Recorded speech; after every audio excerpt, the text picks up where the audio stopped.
Clossy is a nonprofit organization launched to help young women and non-binary teens break into coding. But as artificial intelligence advances, it could defeat the purpose of a coding boot camp like Code with Clossy. Osiami Okparia is CEO of Code with Clossy, and she told Bloomberg at a recent event that her initiative doesn't see itself as just teaching people how to code. We're actually thinking more broadly than actually time spent hands on keyboard producing code. There is a lot that you can learn from a set of skills that are durable and transferable when you learn to code. You're learning computational thinking. You're learning a way of solving problems, decomposing them. These are all skills that we believe are transferable to problem solving in any domain. Code with Clossy is helping young women from all backgrounds get into fields where diversity is lacking. I'm Bloomberg's Justin Milliner on the Black Business Beat. Working as a dedicated Fidelity advisor, I always ask, what's important to you? I'll look at those priorities and goals alongside your full financial picture to build a comprehensive plan designed to help grow and protect your wealth. With proactive portfolio insights and an eye on taxes, I'm here to help you make the most of your money. I'm Laura Maxwell, and I'm a dedicated Fidelity advisor. Learn more at fidelity.com/wealth. Investment minimums apply. Fidelity Brokerage Services, LLC, member NYSE, SIPC. Time is valuable. That's why Lowe's Blueprint Takeoffs turn blueprints into quotes faster. Bring us your plans, and we'll generate itemized material lists to make quoting easier so you can get back to building. Plus, at the Lowe's Pro Desk, you get access to thousands of building materials not sold in store. And when your order's ready, we'll deliver everything to the job site. Improving is easy at Lowe's.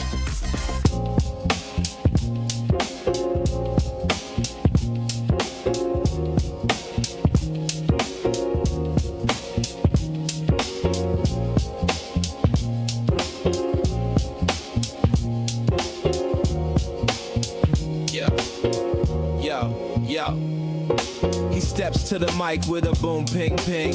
Wisdom sharper than a beast's fierce sting. Words like fireflies that light the night. He turns the dark into blazing bright. Boom, ping, ping, the truth takes wing. Milwaukee's voice, let the city sing. Boom, ping, ping, hear the freedom ring. Sherwin's the king, all the airwaves king.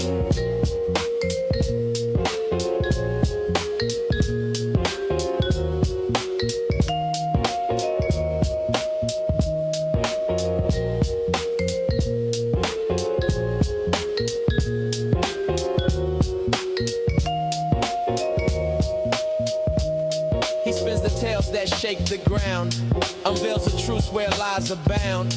Politics, justice, social streams. He molds the chaos into dreams. No silence here, just the sound of change. Boom, ping, ping, rearrange. Boom, ping, ping, the truth takes wing. Milwaukee's voice, let the city sing. Boom, ping, ping, hear the freedom ring. Sherwin's the king, all the airwaves king. Through the static, through the noise, he amplifies the people's voice. Boom, ping, ping, like a heartbeat's call. He's got the wisdom to break down walls. Yeah. Da, da, da, da, da, da, da, da, da.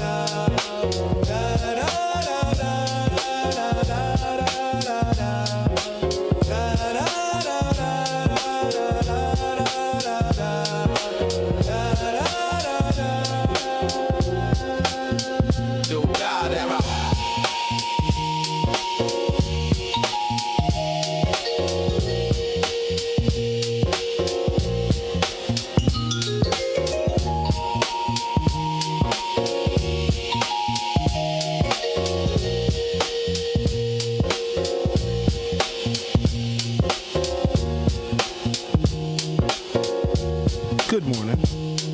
Welcome to the program. Today is Wednesday, February 11th, 2026. Let me begin the program by thanking everyone who came to the City of Milwaukee's Black History program yesterday. I saw old friends and new, and I saw family members, and it was just so great to be in the company of not just those individuals, but in the company of the other honorees.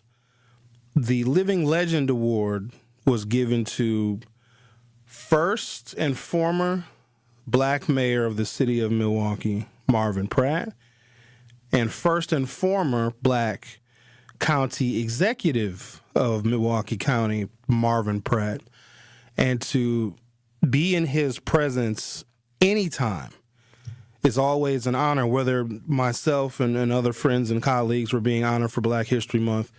That notwithstanding, being in the presence of what I believe is community and political greatness and brilliance of Marvin Pratt was truly awe-inspiring. But then to see his daughter, Andrea, serving as alderwoman in the district that he served in for over 2 decades was also this full circle history moment. There was a beauty that was in that room. There's a lot of people in the City Hall Rotunda. Last time I saw that many people in the City Hall Rotunda, they were mad and protesting something. There was a lot of people. And there's something I try and communicate and try and convey. I've been trying to figure out the words, how I can express this. When black people get together to celebrate something, when we commemorate something, we are coming together to experience our shared history and love for one another. There is no feeling like it. It is almost tangible. Now, I pride myself on the fact that I have been in many other spaces with many other ethnicities and religions. I have never seen nor felt anything like the expression of black love when black people get together to pat one another on the back for a job well done, but also as a clarion call that there is still so much work to do. A little side note about Marvin Pratt. When I was very, very new to the involvements in politics, myself and actually Jason Fields, former state representative Jason Fields, we were in our 20s at the time.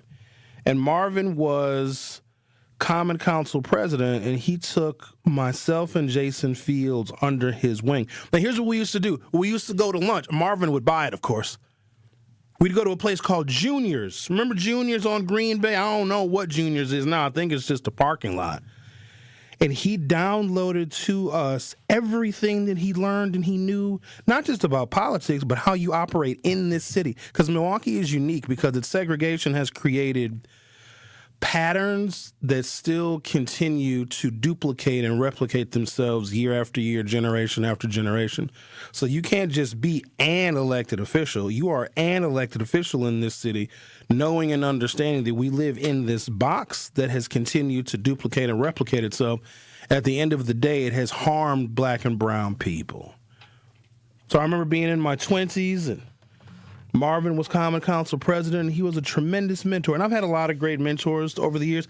There's something different, though, because I feel like a sense of obligation to the younger generation. Like I need to sit them down and tell them where all of the pitfalls are and what they should do. And some of the mistakes that I made, and those of us that have worked in politics or broadcast media or whatever you do, we've learned a lot of things the hard way. And if we want to continue to have this direct beeline toward progress, even though progress is a zigzag, I would like to be able to share with the younger generation like the elders shared with me. They sat us down in the basement of St. Marcus School. It was Michael Holt, former editor of the Milwaukee Community Journal. It was Dr. Fuller. It was an 8-hour retreat, myself and a handful of other young black potential leaders at the time. And they basically said, here is what you are up against. It was a whole day event. It was just us. They fed us. They brought in lunch. And they essentially told us everything that they learned that we could use to be hopefully successful in continuing to move the city of Milwaukee forward. We can't do that now with the younger generation because they have internet. And I'm not blaming them, but if I was to attempt to execute the meetings, the conversations, the mentorship that we got a generation ago from our elders, I think that we would be dismissed by this younger generation because they have all coalesced around one another via the internet. But also, if you're of an older generation, and this is something that's a relatively new phenomenon, you're discounted and you're dismissed. Like all the boomers are bad. Now, luckily, Generation X, we kind of stay clear. Nobody really messes with us for good reason. Don't. But it's almost like there's nothing to learn from the older generations because they're the ones that screwed up the world. And I think that there's this universal understanding that if you're an old person, even in the 1960s, the boomers said, don't trust anybody over 30. Now they're in their 80s. Imagine that. But that was almost a self-fulfilling prophecy for them when they said during the summer of love, don't trust anybody over 30. Well, I guess they were telling us not to trust them. But I think it's harmful and it's detrimental when younger folks think that they have it all figured out and don't want to listen to the sage advice and wisdom of those that came before. So I am very lucky and fortunate that I got that wisdom and that sage advice. And yesterday I was in the room with those people that offered me that sage advice. So because I have a radio program, now I can impart advice 3 hours a day, whether you want it or not. I don't care if you want it or not. I'm going to give it to you because that's just how much I care for my community. We titled today's program, We're Not Angry Enough, because I have heard that time and time again, based on what we're seeing coming out of this administration, and it's almost like a benign reaction to the Epstein files. So I come to find out in the last 12 hours, get this, there's 3 million more pages, 3 million more pages to the Epstein files. The Department of Justice said they're just not going to release, even though they are violating a federal law that was signed by this president. They said, nah, we're just never going to release these. And then, of course, you have the response to that from the public. And if you're not hopping mad, if you're not stomping your feet, everybody's saying, we're not angry enough. We're not angry enough. When Alex Pretty was murdered, we're not angry enough. When Renee Good was murdered, we're not angry enough. I want to have a conversation about that anger because anger doesn't get us anywhere.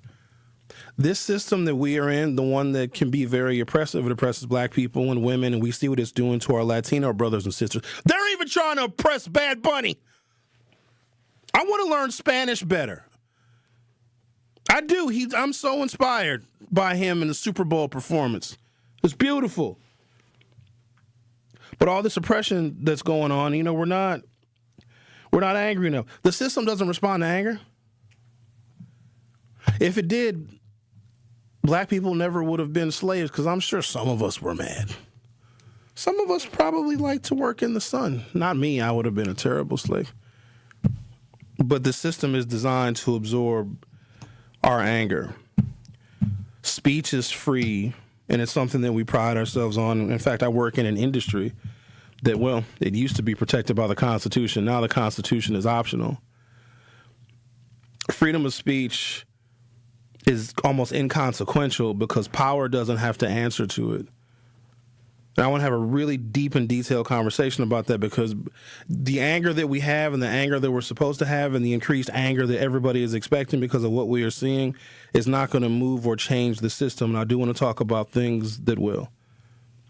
But our anger and our emotion is kind of built into the calculus. They know that we're going to get angry. In fact, when Americans get angry, and we get angry in big enough groups, the system will just shift and then give a little bit of permission. So you'd think with the murder of Alex Pretty and Renee Good in the same city, and also let me be clear about this, it doesn't matter that they're white because the system will crush white people and their rebellion, and it'll crush black people and their rebellion, and it'll crush Latino people and Asian people and their rebellion. It will give a little bit of permission, but it will always stop our rebellion. So getting angry has nothing to do with it because anger is not going to move or change anything. Getting angry is not going to make your boss pay you more. You getting angry is not going to make your house bigger. Anger is just a part of the calculus that is expected of us when the system pushes us a little bit too far. The example would be, so they kill Alex Pretty and Renee Good.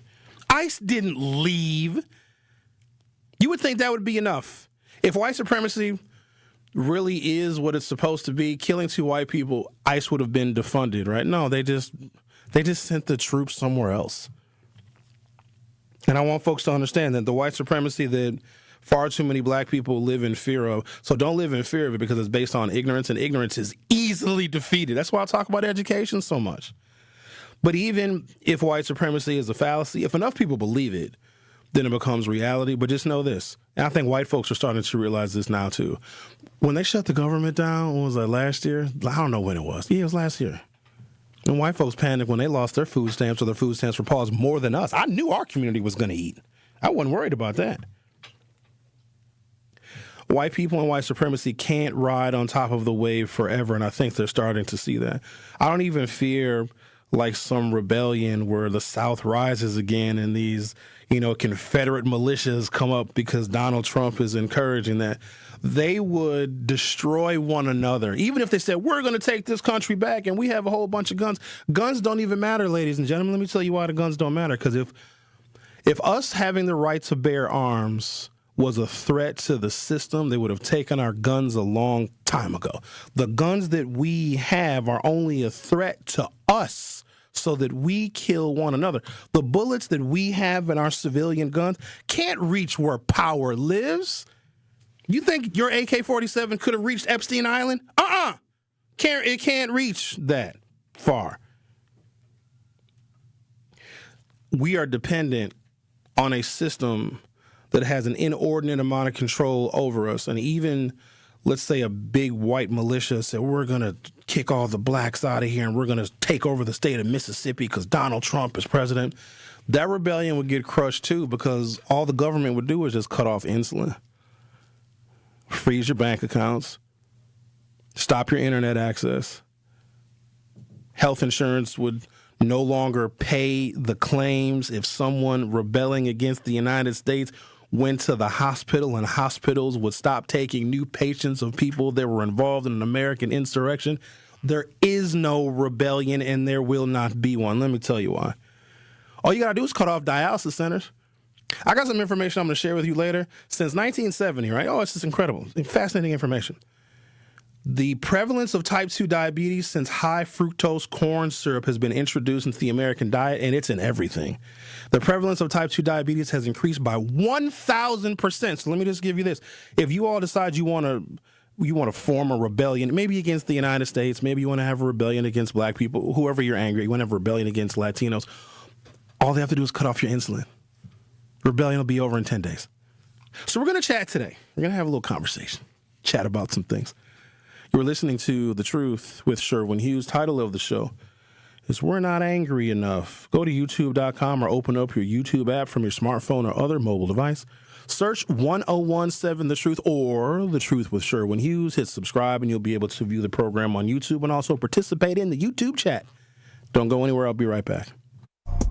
You are listening to The Truth with Sherwin Hughes on 1017 The Truth, The Truth app, and 1017thetruth.com. Truth Nation, mark your calendars for Friday, February 20th for the second annual Truth Community Awards, hosted by Homer Blow and Bailey Coleman, celebrating individuals making a real difference in our community. Tickets are on sale now. Visit 1017thetruthAwards.com to learn more. The Truth Community Awards are sponsored by Milwaukee College Prep, the Milwaukee Bucks Foundation, Gruber Law Office, Steinhoffels, Cousin Subs, and 3rd Street Market Hall.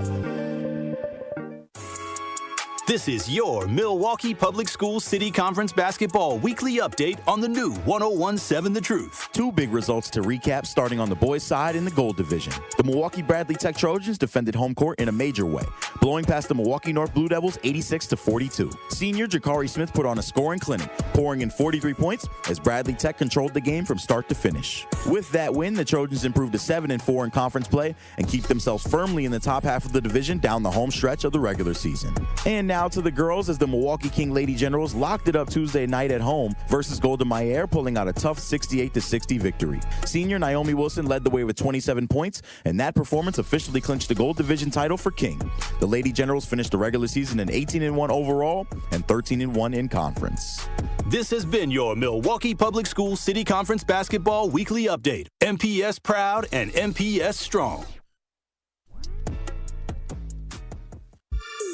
This is The Truth with Sherwin Hughes on 1017 The Truth, The Truth app, and 1017thetruth.com. You can also text us stuff. Sometimes people call, but you actually have to be confident speaking publicly when you call a radio station. If you are one of those confident people and you got questions or comments or, I don't know, you're angry, 833-212-1017, 833-212-1017. little history, I guess, or trivia about me. I dropped both my political science and public speaking courses when I was in college because I hated them both. Now, I publicly speak every day, and my career has been political science. So you never know where you're going to end up. Find that a bit ironic. I talk a lot about education, and then I'm going to combine that with something that people have been saying for a long time. Oh, the revolution won't be televised. Because I think I have a promo that says something about the revolution not being televised. And the reason why these two things are connected for me, we can't have any kind of reasonable response, and I'm not going to say rebellion or revolution, until we can maximize our potential. And I'm most concerned about black children because I am seeing these barriers that are preventing our children from maximizing their potential. The real revolution is you being the best version of yourself, collecting and acquiring knowledge, and then using that knowledge not just to impart to others, but to make your life better, and so you can have a better understanding of the systems that we live in. The longer I do this, the more disappointed I am when I talk to people that are considerably older than me that say, oh, Sherwin, I didn't know the government worked that way. Oh, I don't know what committees do. Like, oh, I never knew that subcommittees existed. Oh, really? That's the Democratic Party platform? Oh, really? That's what the Republicans stand for? And I think to myself, and I get angry because I'm like, somebody failed you in the first 70 years of your life where you're hearing this information about how these systems work from me. Like, I'm not the person that's supposed to be telling you how this stuff works. You shouldn't be hearing it from me for the first time. So that has motivated me to really keep my finger on the pulse of public education. And also, I want to live in a safe community. So I grew up in the suburbs in the 80s and the 90s, and I don't ever want to live there again. I think it was an okay place to be when I was there because I learned a lot about white people. And not always the nice and lovely things about the white people, just how far they can go to stay on top. And a lot of black people that lived in and grew up in segregated communities never saw that side of white people. And it puts us at a tremendous disadvantage because we put our trust in places that we absolutely shouldn't. And listen, I'm not, casting a negative dispersion against white people. White people are great. You ever go to a Brewers game with a white person? It's not the same. You go to a Brewers game with a black person, it's too hot. These tater tots are $7. How come I gotta pay $15 for a beer? You go to that same Brewer game with white people, and you will be dancing in the tailgate of someone's truck. It's a very different experience. But they are concerned with never sharing power with people that they feel are less than them, and just simply staying on top and making the rules. That's why there was such a backlash to Barack Obama, even though Barack Obama created policies that, let's be honest, when Donald Trump tried to roll back and repeal a Barack Obama policy, some of those people that absolutely hated Barack Obama hated even more the repeal of the Affordable Care Act. So there's that. So I focus on making sure that the barriers to our young people, our children, realizing their full potential are removed because a community of educated people is a safe community. A nation of highly educated and skilled people is a nation that doesn't need a big military. Why do you think our military is so big? Because it has to be. I want to live in a safe community, as do all of you. And I don't live in the suburbs anymore. I bought my house. I live basically in the hood, or what some of you would call the hood. I call it a nice working class neighborhood with diversity. When I say diversity, that means that white people are moving back in. That's a whole nother conversation. But I want to feel safe. And so if our children are realizing their full academic and professional potential, my neighborhood is going to be safer. And if our neighborhoods are safer, we're going to need less police because we have a lot of police. We even have a provision in Act 12, which allowed us to raise our sales taxes, which, again, I'm very much against. But it also required we put 25 police officers in Milwaukee public schools because that's going to help academic performance. I think we have too many police because do you believe that they make things safer? I don't think that they do. If you go to some of the safest places you've ever been, maybe you travel, you go somewhere in Florida or California. I don't know where you people travel to. But if you travel to a place that is known to be safe, or if you look up on the internet, what is the safest city or the safest towns in America? And if you ever go to any of those towns, you don't even really see the police. So it's a false narrative to me that the more police you have, the safer a community is. Right? So there are things that we can do that can reduce crime, but then also create a solid workforce for our city. So that is why I double down so much on education. And so I looked at some stuff because, I have the internet and I pay a lot for it, so I use it. So I looked up some stuff. Something that bothers me, and I've seen it in my professional life. Like, you might work at a job, some of you can relate, where there is the execution of some corporate policy. Anything. I don't know what it is. At 15-minute lunch breaks, or, you have to complete your Excel spreadsheets by 2 o'clock on a Friday, whatever it is. And the staff may know that whatever this policy is, that you all have to follow because it's a part of the company that you work for. It's a rule, but it's grossly ineffective, it's inefficient, and it's actually harmful, right? But because the governing board or the CEO hasn't changed the policy, it still stays in effect. Can anybody relate to that? There's a rule that's in play.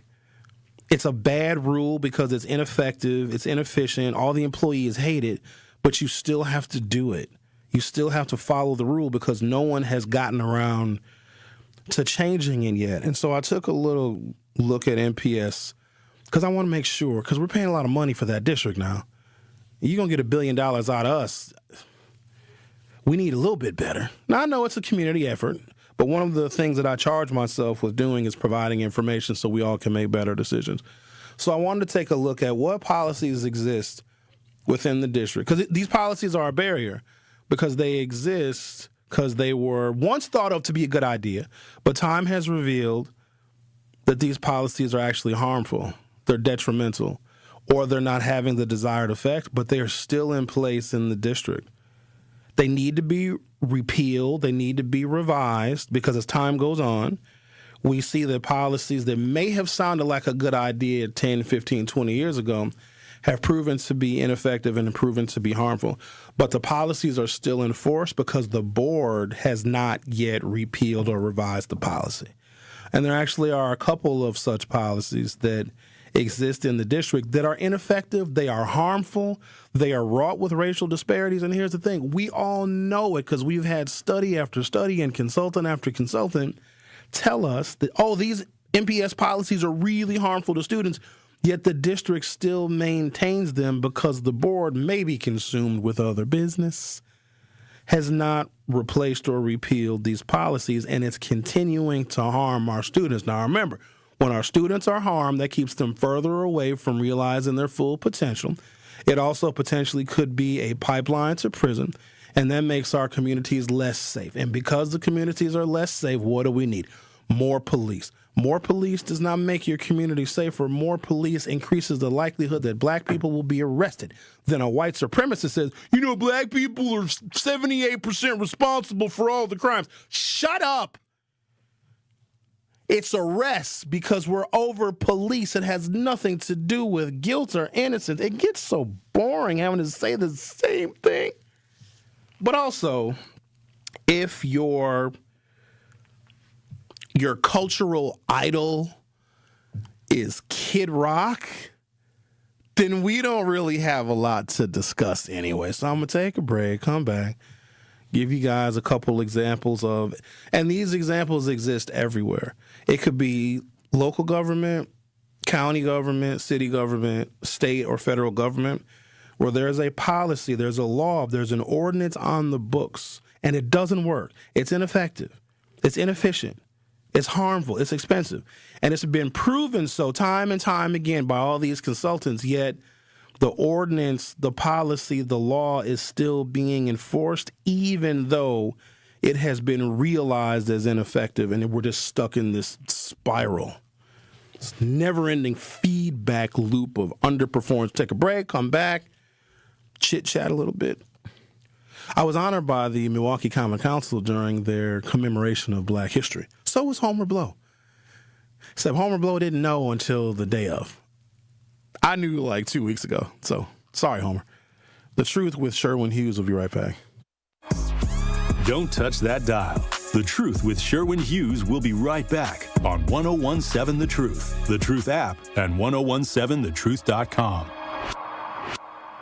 Injured at work, unable to work due to health problems, or denied veteran benefits you're entitled to? Last year, Tayback Law returned over $73 million in wrongfully denied VA and Social Security benefits to people in our communities. Tayback Law celebrates Black History Month by bringing its message to 101.7 The Truth. The team is thrilled to see Milwaukee achieve this exciting new outlet for speaking truth to power.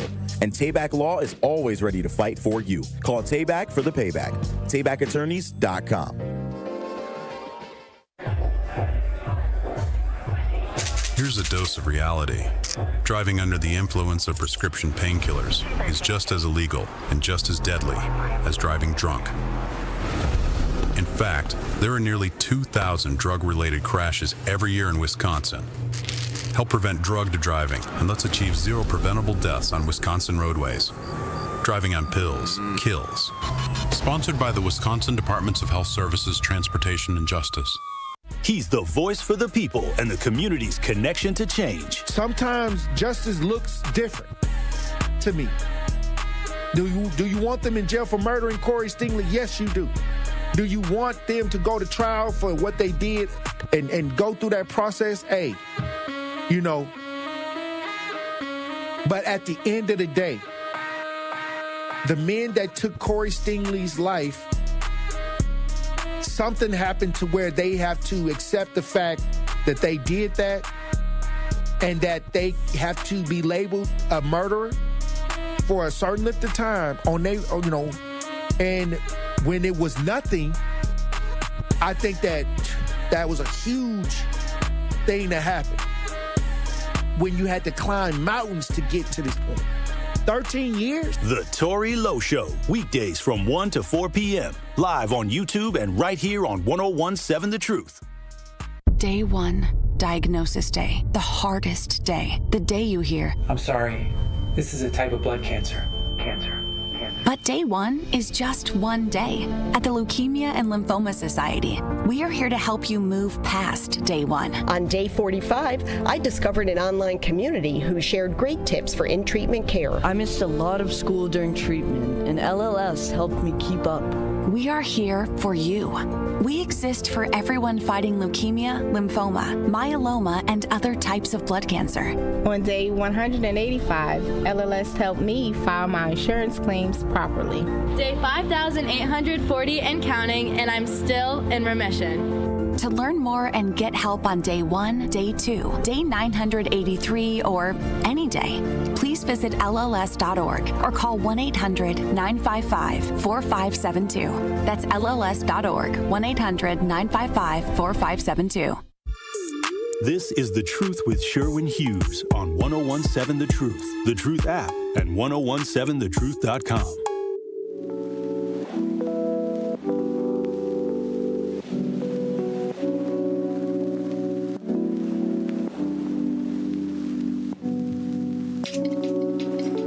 I have a couple of MPS policy examples that we know they don't work, they're ineffective. In fact, they're harmful, yet they are still in existence and they are still being enforced.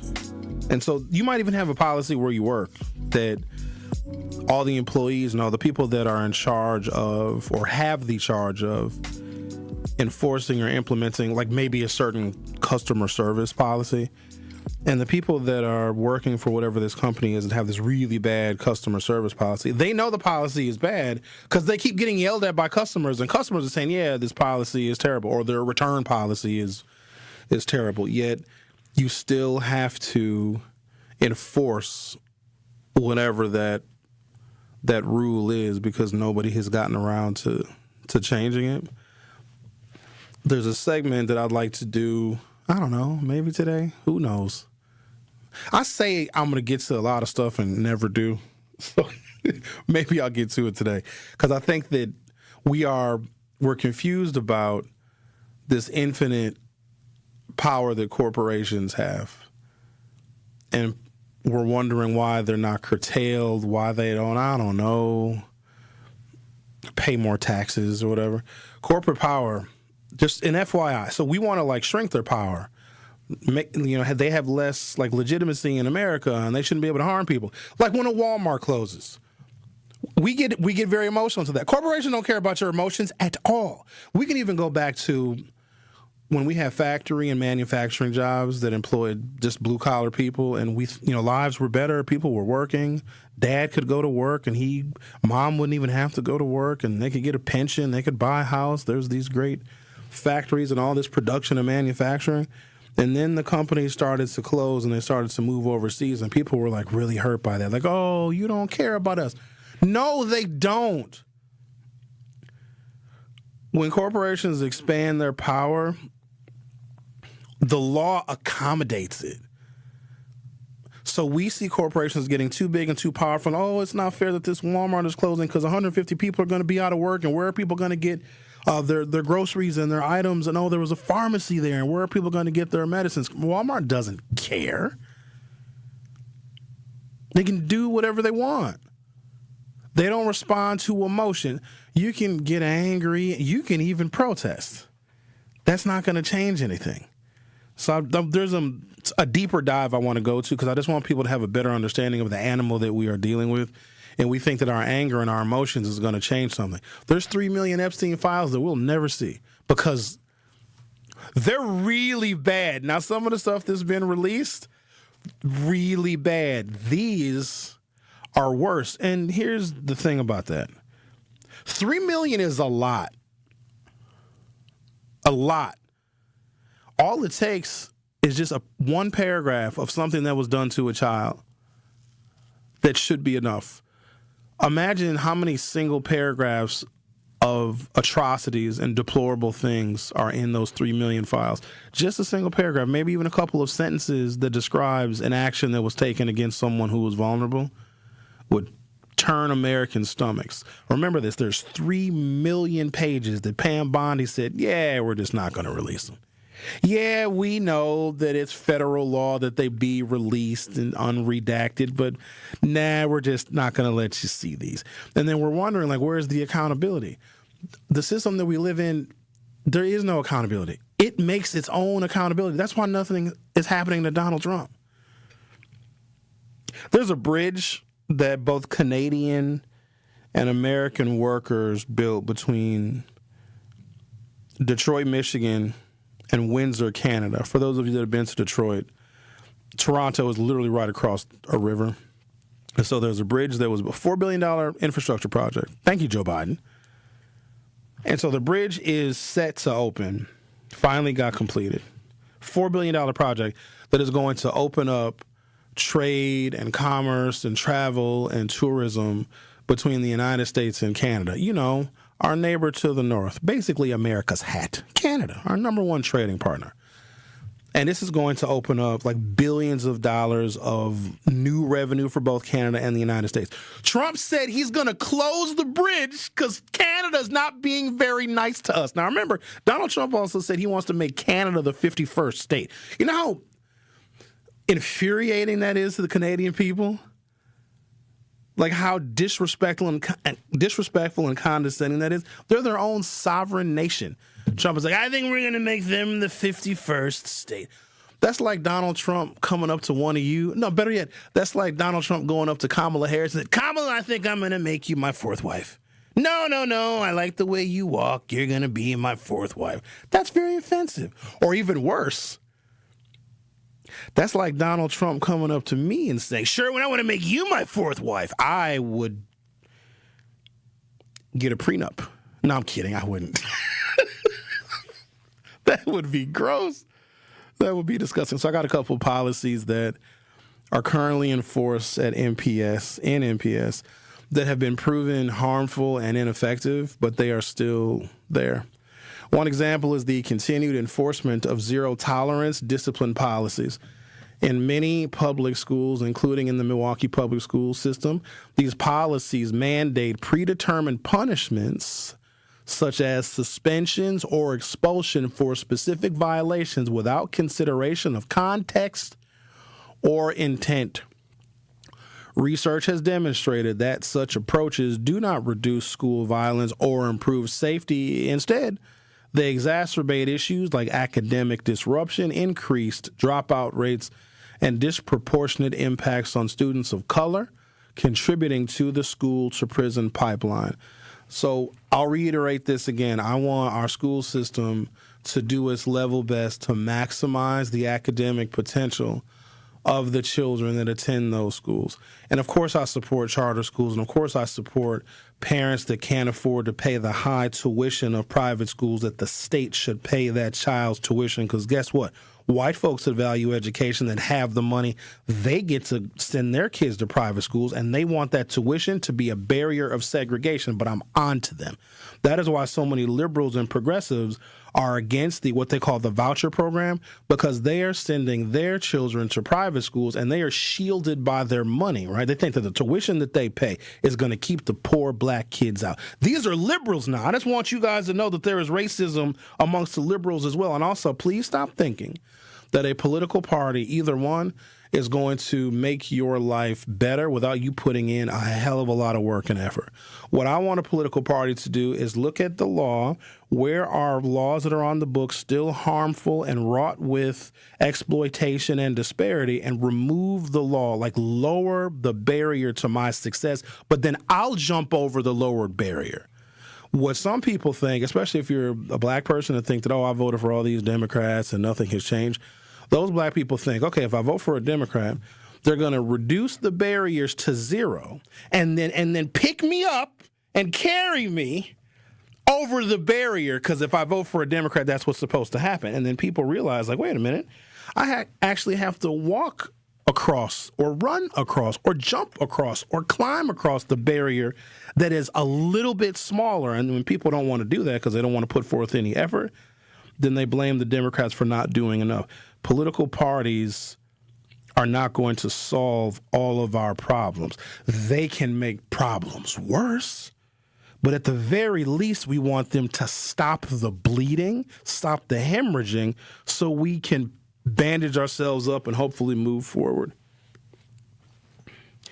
The reliance on punitive discipline and the presence of school resource officers mandated by a 2025 state ruling has led to the criminalization of routine behavioral issues within NPS, with incidents often escalating to force and charges rather than educational intervention. So I'm giving you examples of policies that are in effect in our school district that have been proven detrimental, harmful, and ineffective, but they are still being enforced because no one has changed the rules or changed the laws. And so this should be the impetus and the motivation for somebody to run for a school board to say, hey, voters, all 300 of you that vote in school board races, we have policies in the district that are barriers to our children realizing their full potential. If you elect me to the school board, some candidate would say, then I will replace or repeal, modernize or update a whole host of policies that are detrimental to our children realizing their full potential. And then they can go on and say stuff like, if our children realize their full potential and they graduate and they go into the trades or they go on to college and they become an entrepreneur or they become successful or they add to our workforce positively, ultimately our communities will be safer because we help this child realize their full potential. That person would run a textbook campaign for school board and nail every single issue and be right where the community is with frustration, and they would lose to a union-backed member every time. The Truth with Sherwin Hughes. on 101.7 FM. We'll be right back. The Truth with Sherwin Hughes returns after this on 101.7 The Truth app, and 1017thetruth.com. In 1987, the Bucks took on the world and changed basketball forever. At stake, basketball supremacy in the United States. Bucks versus the World, narrated by Charlie Behrens, is the new season of Behind the Bucks podcast, presented by Gallagher, your trusted insurance broker and HR and benefits consultant. It's the untold story of the 1987 McDonald's Open, when the Bucks became the first NBA team to face the Soviet Union. Listen now on Bucks.com/plus, the Bucks app, the ESPN Wisconsin app, and wherever you get podcasts. Life's better with American Family Insurance because we know you love working weekends. If it means working on your dream home, both inside and out. And we're here to help protect those dreams so you can enjoy peace of mind. Save up to 40% when you bundle home and auto. American Family Insurance. Get a quote and find an agent at amfam.com. Products, pricing, and availability vary based on the way you purchase insurance and by state. Some exclusions apply. American Family Mutual Insurance Company, SI, and its operating companies, 6000 American Parkway, Madison, Wisconsin. Grab the dial and crank it up, baby, because Potawatomi Casino Hotel Milwaukee is spinning its Winning Hits collection. Over the next 3 months, you could win a share of over $1 million in prizes. On top of thousands in cash and reward play, you could win one of 3 new Ford vehicles in the grand finale drawings on March 27th. Just play with your rewards card to earn entries. Press play on the Winning Hits collection, only at Potawatomi. More info online. Must be 21 and a rewards member to play. Metastatic breast cancer, or stage 4 breast cancer, happens when cancer spreads beyond the breast to other parts of the body. About 168,000 women are living with it today, with Black women at a higher risk due to various factors. Research has led to treatments that help manage the disease and improve quality of life. The Everyday Counts study explores how nutrition and exercise coaching can support women with metastatic breast cancer. To learn more about the Everyday Counts study in Milwaukee, call 414-955-8819 or email edc@mcw.edu. If you or someone you know has stage 4 breast cancer, please encourage them to call and enroll in this valuable study. Again, call 414-955-8819 or email edc@mcw.edu. When you're high, you feel different. Pretty obvious, right? You think different, talk different, but if you feel different, you drive different. So if you're high, just don't drive. Brought to you by NHTSA and the Ad Council. Happy kids heal faster, and that's why Starlight is dedicated to improving the mental well-being of sick kids across the U.S. Learn how at starlight.org. Truck crash? Call Gruber Law Offices. One call, that's all. This is The Truth with Sherwin Hughes on 101.7 The Truth app, and 1017thetruth.com.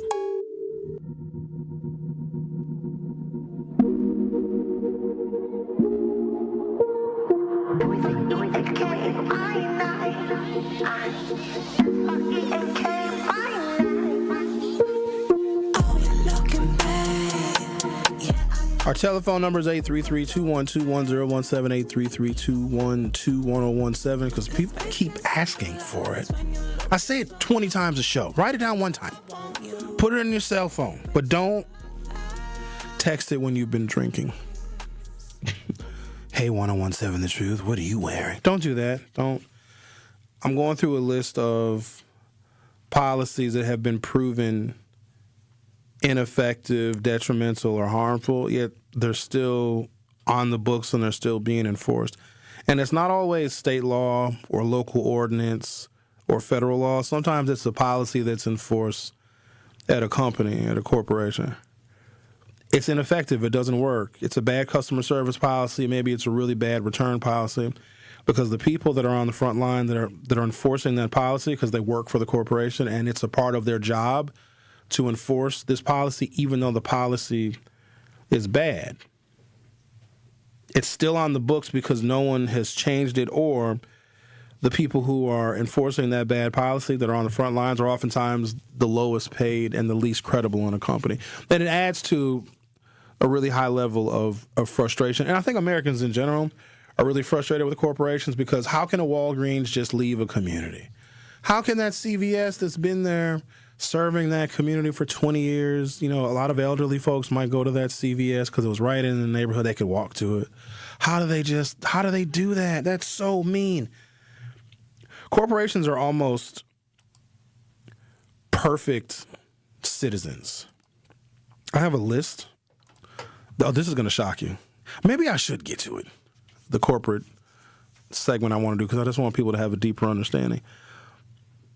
There are some corporations that are older than America.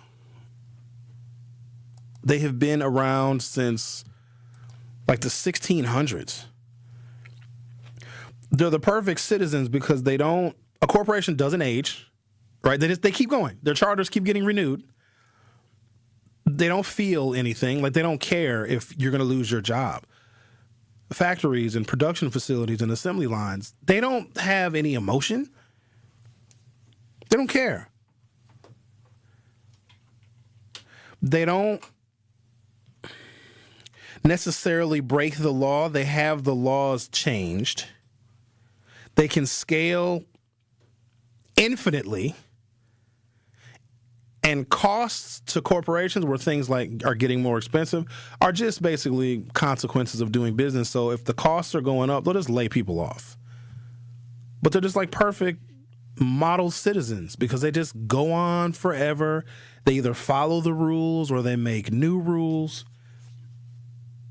As we continue our fights for justice, I suppose that's what we're fighting for, right? Because I think the opposite of poverty is not wealth, it's justice. So we got to fight for justice for people that don't have a lot of money because everybody should deserve justice. Or I read it somewhere, one of them documents that I got tested on in 6th or 7th grade says everybody is equal or I don't know, something like that. But in providing information, we hopefully can move people into better action when they have good information. So I do my level best to try and provide it. Now, I don't tell you guys what to do. But if you ask me, don't ask me who to vote for unless you really want to know, because I'll tell you who to vote for. But the thing with corporations, though, we want them to have feelings and emotions, and they don't. Like insurance companies, before the Affordable Care Act, be like, yeah, we heard you got cancer. Yeah, we're not going to cover it. Yeah, it's going to cost too much. And people get hurt by that because they're like, oh, don't you care about us? No, but they're not supposed to. We are supposed to care for one another. But I think we've outsourced caring to agencies and entities that were never made nor built to care about us. There's a whole bunch of stuff I can go into. Like loyalty has replaced expertise a lot of times in companies and corporations. Like some of y'all have to listen to bosses and managers. Like your life depends on doing what they say, even though they have no idea what they're doing. But if you don't listen to them, like your mortgage isn't going to get paid. Imagine having to follow rules from a man who was just, or woman, who was given a title on paper. They haven't really earned it, but they were like loyal or whatever. So they get this fancy title, and now they can tell all these other people what to do. And imagine having to follow the rules of someone who hasn't earned it. And like this man like can't even please his wife, but you better listen to him or you're fired. He can ruin your life. Ain't that just the wildest thing? And I'm just being honest. And I think a lot of people get very frustrated. Milwaukee stop and frisk policing framework governed under the 2018 Collins federal settlement was designed to reduce unconstitutional and racially biased police stops. So here's an example of a policy that is on the books that was supposed to like fix something or reduce or eliminate harm, but it doesn't, and it's still being enforced. Multiple independent monitor reports and the ACLU analysis show Black Milwaukeeans, even after the stop and frisk rule was like, oh, you can't do that anymore because the study says Black people and Latinos are getting pulled over more often. So there was a court win.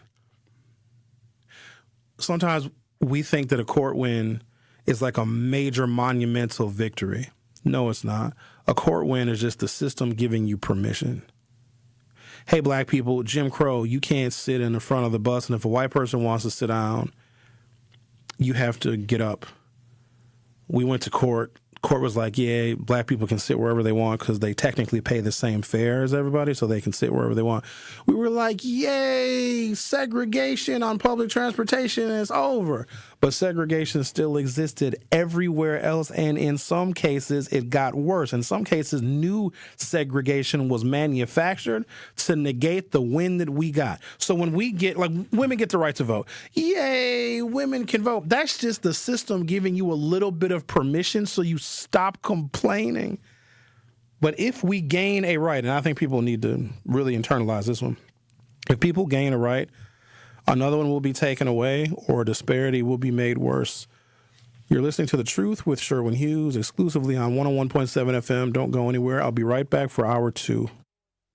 Born September 17, 1946, Velma Cox understood the assignment. Raised by parents that believed everyone had a role in the work to uplift and empower the black community. This Milwaukee native carved out her path early in life. With a passion for the arts, Velma honed her skills in both music, visual art, set, and stage production design. While a student in both middle and high school, she immersed herself in the fight for civil rights. She joined the NAACP Youth Council and served at both the local and national level. Protesting discriminatory busing practices and housing discrimination, Velma would work on an array of civil rights issues over the years. Her many passions informed her decision to become an art educator, a graphic designer, and pre-press production artist for the Milwaukee Courier newspaper. Today, we honor the late Velma Cox for her many contributions to black media. This Black History Moment is sponsored by Educators Credit Union and Tayback Law.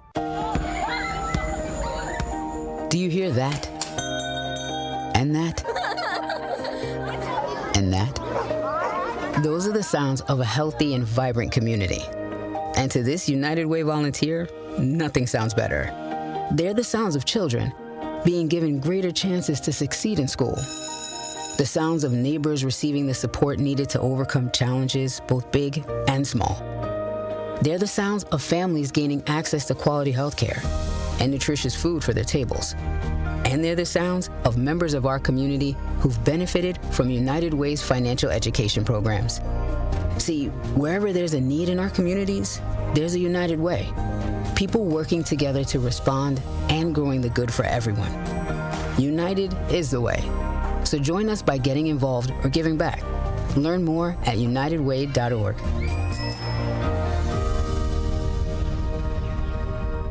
Many of our most important memories are made at school. But for children like Victoria, the classroom can be a place of fear and isolation. She wore a bandage over her cleft every day, too shy to speak, too afraid to smile. Everything changed after one life-transforming surgery made possible by Smile Train. Today, Victoria's smile lights up her classroom, a symbol of confidence, connection, and new beginnings. Due to stigma, children with untreated clefts often miss out on school entirely. But thanks to Smile Train, students like Victoria are stepping into the classroom, raising their hands, and finding their voice. Smile Train partners with local experts to support with free cleft surgeries and other comprehensive care, empowering children to thrive in school and in life. Let's help every child walk into the classroom with confidence. Visit smiletrain.org/learn. You're listening to the new 101.7 The Truth, founded in partnership with American Family Insurance. Insure carefully, dream fearlessly. 101.7 FM, 1510 AM, WGKB Waukesha, and W269DL Milwaukee, a locally owned Good Karma brand station. This is The Truth with Sherwin Hughes on 101.7 The Truth, The Truth app, and 1017thetruth.com.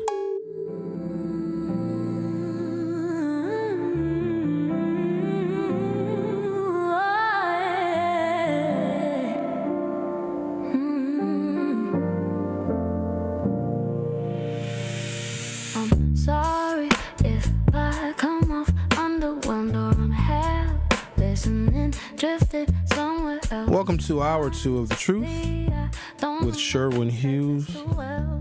We titled the show, We Aren't Angry Enough, because of, all the stuff that's happening. And Donald Trump showed Barack Obama and Michelle Obama as apes on a viral video that he released on Truth Social. And what was that, 4 or 5 days ago? Don't even matter anymore. And then people are seeing these recurring, horrendous themes in our beautiful American politics and democracy. Democracy is finished. It's hard for us to admit it. It's done, guys. When the President of the United States signs a bill into law that makes it federal law, and then he and his administration and Republicans in the House of Representatives and the U.S. Senate simply refuse to enforce it, that is the ending of democracy. Sending federal agents to a journalist's house, Don Lemon's house, and arresting him. I don't care how you feel about Don Lemon personally. Don't nobody care about your feelings but you. Freedom of the press is protected in the Constitution. It's in the Bill of Rights. It's like some of the first stuff that they put in there. Your democracy is over. If the President of the United States doesn't like a comedian that pokes fun at the president, and then the network fires that host of that show, fires that comedian, your democracy is over. I can give you infinite examples, but Americans simply, either we don't want to believe it, we think it's going to get better or something, or we just are so apathetic because we've been bombarded with things. And a lot of times people are just so busy with their own lives and raising their kids and taking care of their responsibilities that they don't have the time, the effort, the energy to even care. And so I keep hearing from people that are really affected because something is going to happen that is going to impact every single group of people. It used to be if you were a certain group or a certain affiliation or a certain culture or ethnicity, you were safe. Right? If you were white, you were safe. They're shooting white people and killing them. Renee Good got her brains blown out in front of her own house. Alex Preddy got shot in the back. How ironic is this? By 2 Latino ICE agents. How's that for irony? And so when another group is affected, because white people have a privilege, whether they want to admit it or not, like white people can talk to authority in a different way than black people can. They can send an email that is way more like pointed and poignant than a black person can, because a black person would be considered insubordinate, because there's always this perception that we're violent anyway. So if we send an email with strong language, even if we stick on the merits, like, oh, they're insubordinate, got to get rid of them. But white people have always had a different relationship with power compared to black people, because the power that they curated, designed to protect them, and this is a lesson for everybody. Whenever you have an oppressive system, it's gonna eat everyone. And so white people got played. They've been getting played since slavery. Hey, whites, said the plantation owner, we know that you don't own any land because, we're the plantation owners and we're the super wealthy. We're the Elon Musks of our day. But white people, don't worry. We're just as long as you are considered better than black people, you're going to be fine. And then the poor whites in the South, well, we don't have no land. Yeah, don't worry about that. At least you're better than black people.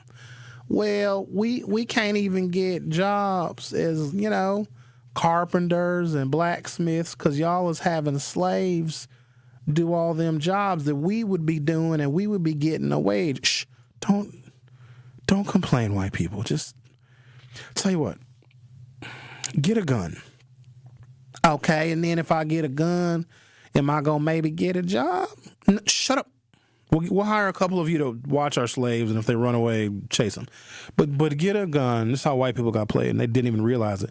This is how white people got played in their own history and didn't even teach their own people about their own history, about how they got screwed over by the oppressive system that they thought only oppressed black people. The institution of slavery created generations of white poverty because if you own the slave, you don't have to hire the white person to do the job for a wage. It's that simple. Slavery was harmful to everybody. Now, it dehumanized black people, but it demoralized white people. if I'm getting, let's say I know the manager of McDonald's, and I used to know McDonald's managers. I could go to a McDonald's and go up to the intercom or whatever, you order your food, and I just say, hey, is Jason working? And the person on the intercom would say, yeah, Jason's working. And then Jason would get on the intercom, hey, Sherwin, pull up to the pickup window. Okay. Pull up to the pickup window, and it would be a bag full of hamburgers, cheeseburgers, fries. Remember those McDonald's apple pies back in the day? The fried ones that were filled with lava? You knew it was going to burn your face off, but you didn't care. You couldn't wait. Well, they never cooled off. Remember those McDonald's apple pies? Even if you put them in the freezer, it would just melt your they were so hot, your freezer would just melt. Remember those? And so I used to get McDonald's for free. Do you think I would ever go to Burger King and pay? If you own a slave, if you own a labor force, like you owned them, you're not going to hire someone and pay them a wage when you're getting your labor included with the ownership of that person. That has created generations of poverty in the South that still exists to this day. I can do you one better. The blue states where all the colleges are, and like the big colleges where the smart people come out of, and the blue states, the ones that won the Civil War because they had perfected technology and they used the telegraph. And did you know that the Air Force started, get this since we're on trivia and history, because none of y'all learned either. The Union Army was like, hey, the Confederate soldiers are over yonder somewhere, because that's a word that people used to say. Bring back yonder. But the Union soldiers couldn't see over yonder. So one of the Union generals was like, why don't we get a hot air balloon and then run a telegraph cable from the hot air balloon basket to the ground? And they're like, what? This is a novel idea. Like, no. He was like, I'm serious. It sounds crazy. Put me in a hot air balloon with a long telegraph cable. I'll go up in the sky, have a high bird's eye view vantage point of the Confederate positions, how many guns they have, how many soldiers they have, and I'll telegraph it down to you with the Morse code. Nobody knows Morse code anymore because we can text each other and use cell phones, but they used to have Morse code. Whatever Morse code sounded like. And like, oh, that's a pretty cool idea. And so they send a guy up in a hot air balloon, and he sees over yonder the Confederate positions, and he's like, oh, snap. And he probably Morse coded, oh, snap, like, however that sounded. That's how the Air Force was born. They're like, wait a minute, there's something to being in the air. And see, look at that. And so the North won the Civil War, and also because the North had railroads. See how it... And so the North, with the industry and the technology that it has, because the South was just a plantation economy, which doesn't really advance technologically. It only advances the mechanization of farming. So the North had way more technology and better colleges, universities, and schools. And so blue states have higher incomes, and blue states subsidize red states. There are some red states, Republican voting states, that have economies that are so poor and so lackluster that they get more federal dollars than they contribute, where blue states contribute so much more tax revenue because they make so much more money in blue states. You can say whatever you want about California, but California subsidizes like Tennessee, Kentucky, Mississippi, and Alabama. So you can hate California all you want, but California has always been considered like this hotbed, this experimentation land of American democracy. Like California legalized marijuana way before anybody else did because they saw the benefits of it financially and economically. California had this thing called California emissions, where they were concerned about automobile emissions back in the 1970s. So they've always been really innovative. Problem with California is most people think it's too liberal, and it's liberal because it lives in a future that has not yet been realized, and people that that do not advance with technology always think that the future is intimidating. So the South still remains poor because of the institution of slavery, and that's why like a Southern rebellion would never exist, because they are so dependent on the federal government. And let's be clear, even though Donald Trump is president, there will be no Confederacy, there'll be no Southern states saying they want to secede from the Union. Every now and again, you'll hear like a really super racist member of Congress say, yeah, we're going to secede from the Union. Or when Barack Obama was president, there was a few of them threatening that.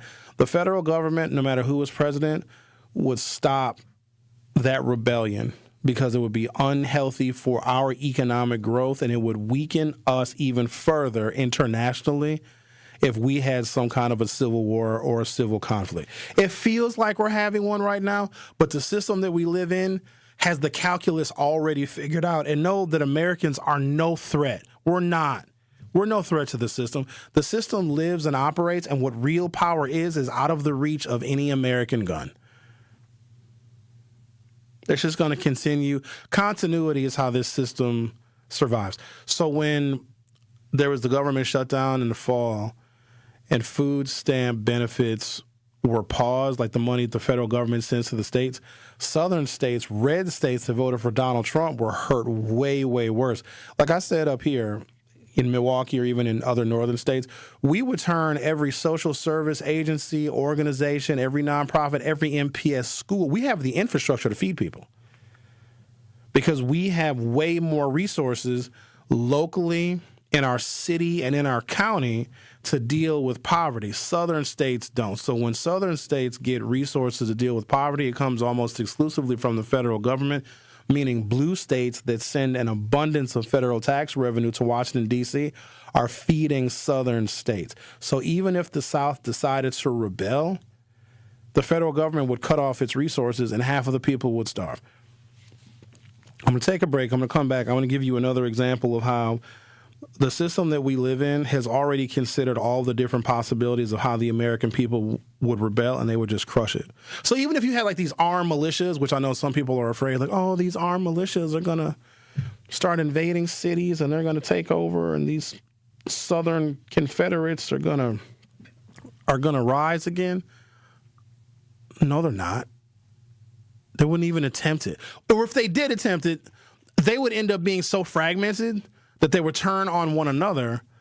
But also, hospitals would not take the wounded if you were involved in a real rebellion against the United States. And also, even if a southern state like took over a small black town, like a militia, like, yeah, we're going to take over this small black town with a whole bunch of guns. And then what? Then wherever the rebelling Southern militia has its headquarters, they would just cut off their electricity. Like, you can't hold electricity hostage. Like, their internet would get cut off, right? So even the rebellions that people think, when I tell this to black people all the time, yeah, we got to have a revolution. We would be dead in 10 days. If you cut off our access to our medications, our prescription drugs, our dialysis, and our insulin, there would be no rebellion. When I come back from break, I want to give you just one example. And I think this stuff is intentional. And that's why I give a little bit of credence to people that believe in alternative medicine. But some of them are nuts. And it's hard to decipher the people that are nuts from the people that are enlightened, because sometimes they're very similar. The current system that we live in, both pharmaceutical, healthcare, and medical system, knows how we're getting sick, but doesn't work to prevent it. It just treats it and profits off of it. What's the kind of medicine called? Homeostasis? There's some kind of holistic something. It's not holistic, because that's weird hippie stuff. But there's a kind of medicine or a particular type of doctor that it focuses solely on preventative medicine, not, oh, you're sick, here's some pills. Make sure you refill your prescription forever. But there's a particular branch of medicine that focuses on prevention. I cannot think of what it's called, and you think I would know because I have Google in front of me, but I don't feel like typing. But those doctors are considered quacks because they wouldn't be of benefit to the pharmaceutical system. So I'm going to take a break, come back. The prevalence of two things, kidney disease and diabetes, since high fructose corn syrup has been injected into the American diet. Get this. Type 2 diabetes, since it's directly correlated now. I'm going to tell you why there's never going to be a rebellion. Since the 1970s, when farm people were producing an overabundance of corn. We're like, oh my God, what are we going to do with all this corn? So the government is going to buy some of it to make sure farmers can always have an income. And then the rest they put in gasoline. It's in ethanol, which is hurting our cars, 10% ethanol if you go to a gas pump in the city. Because they say, oh, it's cleaner for the environment. No, it's screwing up your car. It's going to guarantee you have to get car repairs. And guess what? When you get your car repaired, what are you paying? You're paying taxes. Right? You got to pay taxes on the car repairs. But then the other corn that is being overproduced that is government subsidized is in all of our food, high fructose corn syrup. Since high fructose corn syrup has been added to the American diet, and let me be clear, it's poison. Since 1970, the incidence of type 2 diabetes has gone up 1,000%. There's probably 35 or 40 million people that are insulin resistant or insulin dependent, meaning if there was ever a mass rebellion against the federal government would cut off your supply of insulin. Rebellion over. The Truth with Sherwin Hughes on 101.7 FM. We'll be right back. More of The Truth with Sherwin Hughes is next on 101.7 The Truth, The Truth app, and 1017thetruth.com. The award-winning 101.7 The Truth proudly celebrates Black excellence and the most monumental moments in our history. Tune in for Dr. Ken's Trivia, spotlighting powerful facts and moments you need to know. And Tori Lowe's Our Voices, Our Stories, amplifying the youth, perspectives, and lived experiences that define who we are. Celebrating Black excellence, celebrating our history. All month long on 101.7 The Truth. This is your Milwaukee Public Schools City Conference Basketball Weekly Update on the new 101.7 The Truth. Two big results to recap, starting on the boys' side in the Gold Division. The Milwaukee Bradley Tech Trojans defended home court in a major way, blowing past the Milwaukee North Blue Devils 86-42. Senior Jakari Smith put on a scoring clinic, pouring in 43 points as Bradley Tech controlled the game from start to finish. With that win, the Trojans improved to 7-4 in conference play and keep themselves firmly in the top half of the division down the home stretch of the regular season. And now to the girls, as the Milwaukee King Lady Generals locked it up Tuesday night at home versus Golda Meir, pulling out a tough 68-60 victory. Senior Naomi Wilson led the way with 27 points, and that performance officially clinched the Gold Division title for King. The Lady Generals finished the regular season in 18-1 overall and 13-1 in conference. This has been your Milwaukee Public Schools City Conference Basketball Weekly Update. MPS proud and MPS strong. Life's better with Drive My Way from American Family Insurance, because we know it's more than just a car. It's your escape pod, your adventure mobile, your memory maker. And we help protect the dreams that drive you. Personalize what you pay for auto insurance and you could save between 10 and 35%. American Family Insurance. Get a quote and find an agent at amfam.com. Products, pricing, and availability vary based on the way you purchase insurance and by state. Unsafe driving behaviors may increase your rate. American Family Mutual Insurance Company, SI, and its operating companies, 6000 American Parkway, Madison, Wisconsin. Join me every Friday at 11 a.m. for the Milwaukee Experience with Sherwin Hughes, presented by Visit Milwaukee. We're a city that knows how to celebrate, where the calendar is packed with festivals, the plates are piled high with flavor, and a lakefront sunrise sets the stage. Here in Milwaukee, every street leads to something worth savoring, a place that welcomes you with open arms and where joy is shared in bites, beats, and cheers. The Milwaukee Experience every Friday at 11 a.m. exclusively on The Truth with Sherwin Hughes, presented by Visit Milwaukee. Valentine's Day is almost here, and Cousin Subs has the perfect sweet treat. Our limited-time chocolate strawberry shake mixes rich chocolate and sweet strawberry flavor into one creamy, indulgent sip. Share it on a date, or enjoy it just for you. But hurry, it's only available through February 15th. Order in store, online, or in the app today. Cousin Subs, we believe in better. This is The Truth with Sherwin Hughes on 101.7 The Truth, The Truth app, and 1017thetruth.com.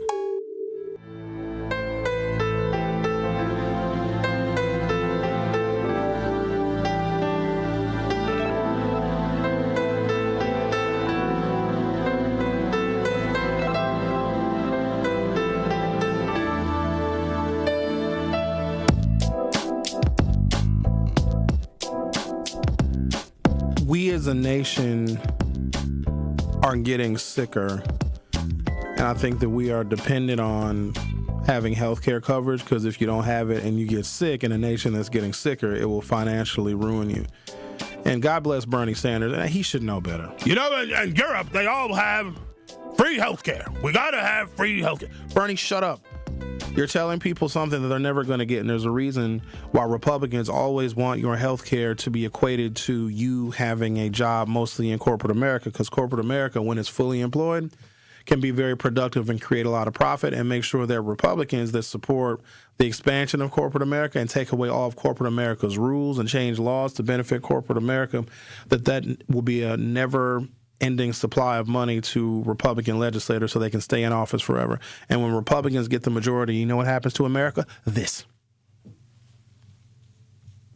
So you need to go to work if you want health insurance. The government is not going to give you health insurance, because we flirted with this idea, I don't know, maybe during the first time was probably during Warren Harding's presidency, 1910s, and then several members of Congress said, hey, President Harding, don't do universal health care because black people are going to get it, and then they're going to live long too.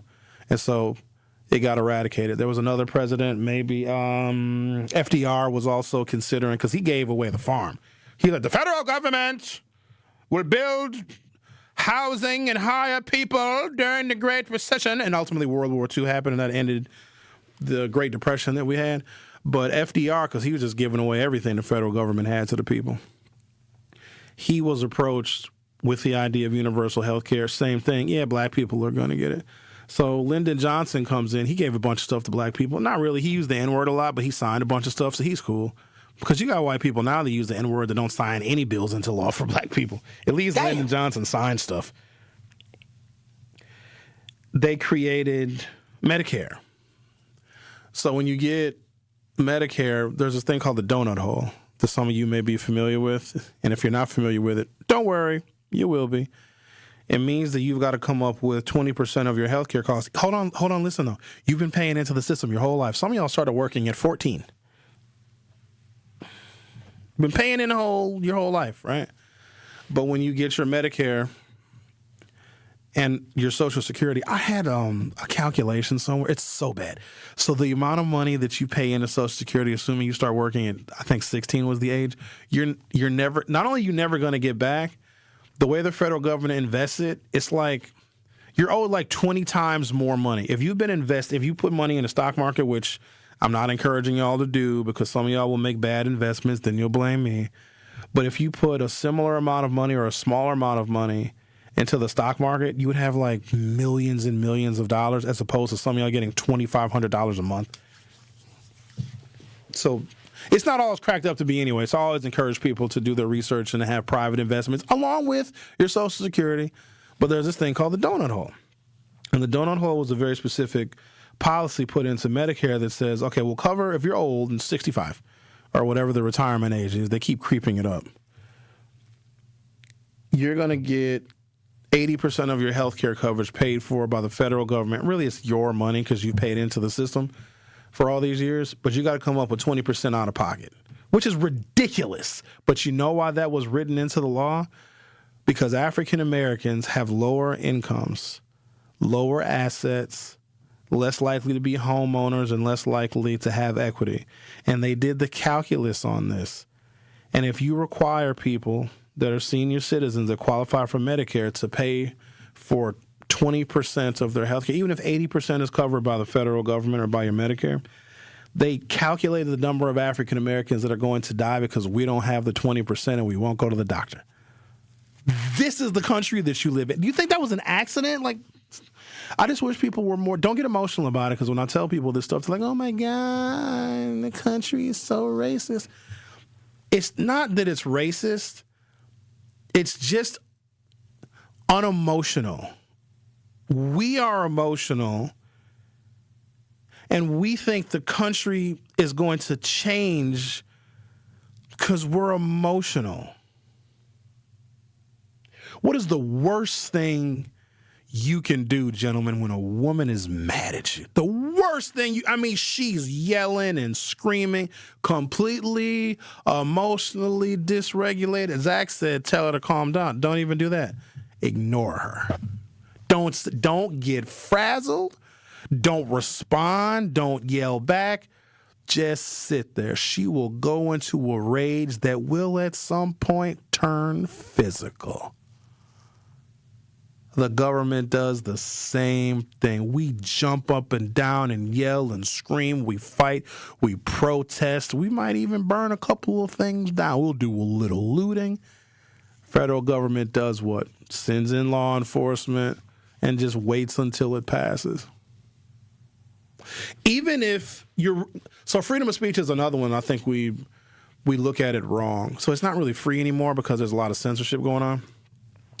But let's say you articulate the points perfectly about how bad the government is and what Trump is doing and the Epstein files and immigration policy and border and customs protection, which is weird because CBP, Customs and Border Protection, is supposed to protect the border from people coming over here, usually from the southern border, from Mexico. And so why are they in Minneapolis? You ever think for a second, hi, sir, with Border Patrol, CBP on your vest, why are you in Milwaukee? So the federal government will respond usually with just crushing law enforcement. But most of the time, it doesn't change. You would think with all the white privilege that we say that white people have, it's just white people for a long time just rode on top of the wave. Well, they're starting to sink. Because white people were convinced, probably subconsciously, I can talk to authority like this. They're not going to hurt me. They're not going to shoot me. They'll blow your brains out. Not only will white supremacy blow your brains out, and I don't want to sound insensitive, but we have to strip ourselves from all the emotion that we feel. But we're human beings, right? We're supposed to be emotional with one another, but we're dealing with a system that's designed to absorb our emotion. Do you think the tears of slaves had any impact on the institution because slaves were angry? No, it's unemotional. It just perpetually keeps on going. But here's what's so just like ultimately egregious, because you have white people thinking, I'm going to go up to these ICE agents and blow a whistle. Mace, tss, I'm a white person. I'm going to go up to this CBP agent and I'm going to have my cell phone and I'm going to record them. Mace, tss. Here's what makes it even worse. This system that is supposed to keep Latinos, Hispanics out, basically it's supposed to keep Bad Bunny off of the Super Bowl stage. That's how they know that they lost and that white supremacy is worth nothing. We're talking about a sport that is like the fan base of football is whiter than the country. It's like 80% white. That's why everybody freaked out about Colin Kaepernick. Yeah, just shut up. Because the football fan base is like really white and really conservative, right? Look at how they go crazy over like Alabama. Roll Tide! It's almost like a redneck battle cry how much they love football. Football's a really white sport, even though the athletes are black. I've always been confused by that because you have some of the most racist people in the country that live in Green Bay but love the Packers because they almost don't see the race of the player. They just see green and gold. It's really weird. But if a black person like moves into their neighborhood and N-word, go home, but yay, go Green Bay. It's so weird to me. But it also shows just how fake it is. But this is how the system plays with us. Immigration, customs enforcement, border patrol hires Hispanics. But it also is an extension of white supremacy, right? Because, white people are older and they're having less babies and black and Latino and Asian populations are increasing. It's just natural demographics. Like nothing horrible is going to happen with that. It's just America's going to be a little more tan. That's fine. It's okay. But the men that shot Alex Preddy were Latino. Think about the psychology of this for a second. We hate Latinos. We don't want them here. We hate Bad Bunny performing at the Super Bowl. Their culture is taking over America. But we will hire and pay Latinos to shoot and kill white people. Meaning white supremacy was just a fallacy to prevent black people and white people from coming together and working together and seeing that their interests were exactly the same. Like I said earlier about slavery. Slavery undermined white economic progress because white people couldn't get jobs in the antebellum South because if you own the slave, you're not going to pay a white person a wage. That's just silly. Now, you'll pay a few white people to watch your slaves, or you will draft white people into the Civil War to fight for your right to keep slaves, and then at the end of the day, give those white peasants absolutely nothing. But the system has been the same. And so we asked you on the YouTube, because, we put up a poll on YouTube every day because many of us here have inquisitive temperaments. And I was just curious, the people that participate in this show and that watch the show on YouTube, since 1960, this is the YouTube poll question. And if you haven't done so already, go to youtube.com or open up your YouTube app from your smartphone or other mobile device. Search 1017 The Truth, hit subscribe, and you'll be able to participate in the live stream chat and also vote in our YouTube poll. And so the question is, since 1960, and I picked that year intentionally because America, the storybook fairy tale of America in Sherwin's mind, peaked in 1960 when John Kennedy and his beautiful wife, Jacqueline, were running for president. Camelot, they called them. And that moment was so powerful of America's peak. It's just like storybook peak. It wasn't real peak. That the Kennedys still have power now. Kennedy is in the Trump administration in 2026 because of what the Kennedys represented and that form of American excellence. We were dancing a chubby checker, and General Motors was making big-ass Cadillacs. We had factory jobs, and Americans were just American, and we won World War II, and there was a baby boom going on. When do you think the baby boomers were born? When America was peaking. You know what that means? People were humping like crazy.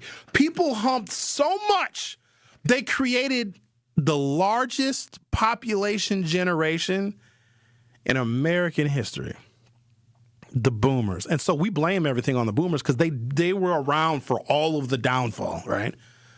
My generation, Generation X, you notice we're left out of a lot of the conversations. They starting to bring us up now, but for the most part, the argument was between Alpha, Gen Z, the millennials, and the boomers. They left Gen X out of it, mostly because we are the smallest generation of Americans. And let me tell you why. The economy was contracting. Factory jobs were dissipating. And we were born after the invention of the birth control pill. I don't even know how my generation is here. Our daddy's sperms was strong. This says, screw that pill. We finna make a real small generation of Americans. Okay, I got to take a break. But go and vote in our YouTube poll because I asked you, since 1960, has America improved, gotten better, or stayed the same? 48% of you said stayed the same. 20% said America's gotten better. 32% said America has improved. So it's almost even, with only 52% of respondents saying that America either got better or improved. So go to YouTube and vote in our poll right now. I'm going to take a little pause for the cause. You're listening to The Truth with Sherwin Hughes on 1017 FM. I'll be right back. The Truth with Sherwin Hughes returns after this on 1017 The Truth, The Truth app, and 1017thetruth.com. Here's a dose of reality. Driving under the influence of prescription painkillers is just as illegal and just as deadly as driving drunk. In fact, there are nearly 2,000 drug-related crashes every year in Wisconsin.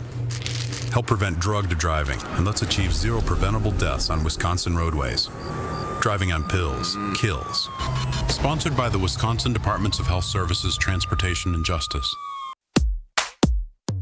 Teachers are dynamic leaders, shaping a new generation. They bring a variety of perspectives from diverse backgrounds, innovating how they teach to prepare students for our fast-changing world. Achieving this takes skill and expertise.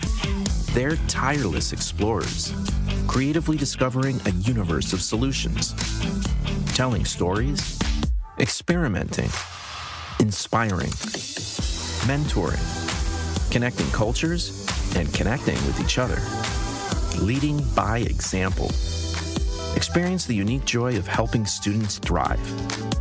Teaching is a journey that shapes lives. Are you ready to begin? Explore teaching at teach.org a campaign supported by the U.S. Department of Education, Teach.org, and 1 million teachers of color. Hey there, Jane Lynch here. You want to hear something funny? Too bad. You want to hear something uplifting that will inspire you? Good. Because today, I want to talk to you about Direct Relief, a humanitarian organization that does seriously good work when it counts. Fires, hurricanes, earthquakes. When disaster strikes, Direct Relief immediately shows up with medicines, medical supplies, and everything doctors and nurses need to save lives. Let's ship her out! Every day across the United States and around the world, they're making an enormous difference. If someone needs help, Direct Relief helps. No politics, no red tape. Hey, what you doing over there? Oh, I'm packing insulin for kids with diabetes. See, every box here is literally a lifeline for someone in critical need. So check them out at directrelief.org and donate if you can. You might just bring a smile to someone's face. This is The Truth with Sherwin Hughes on 1017 The Truth, The Truth app, and 1017thetruth.com.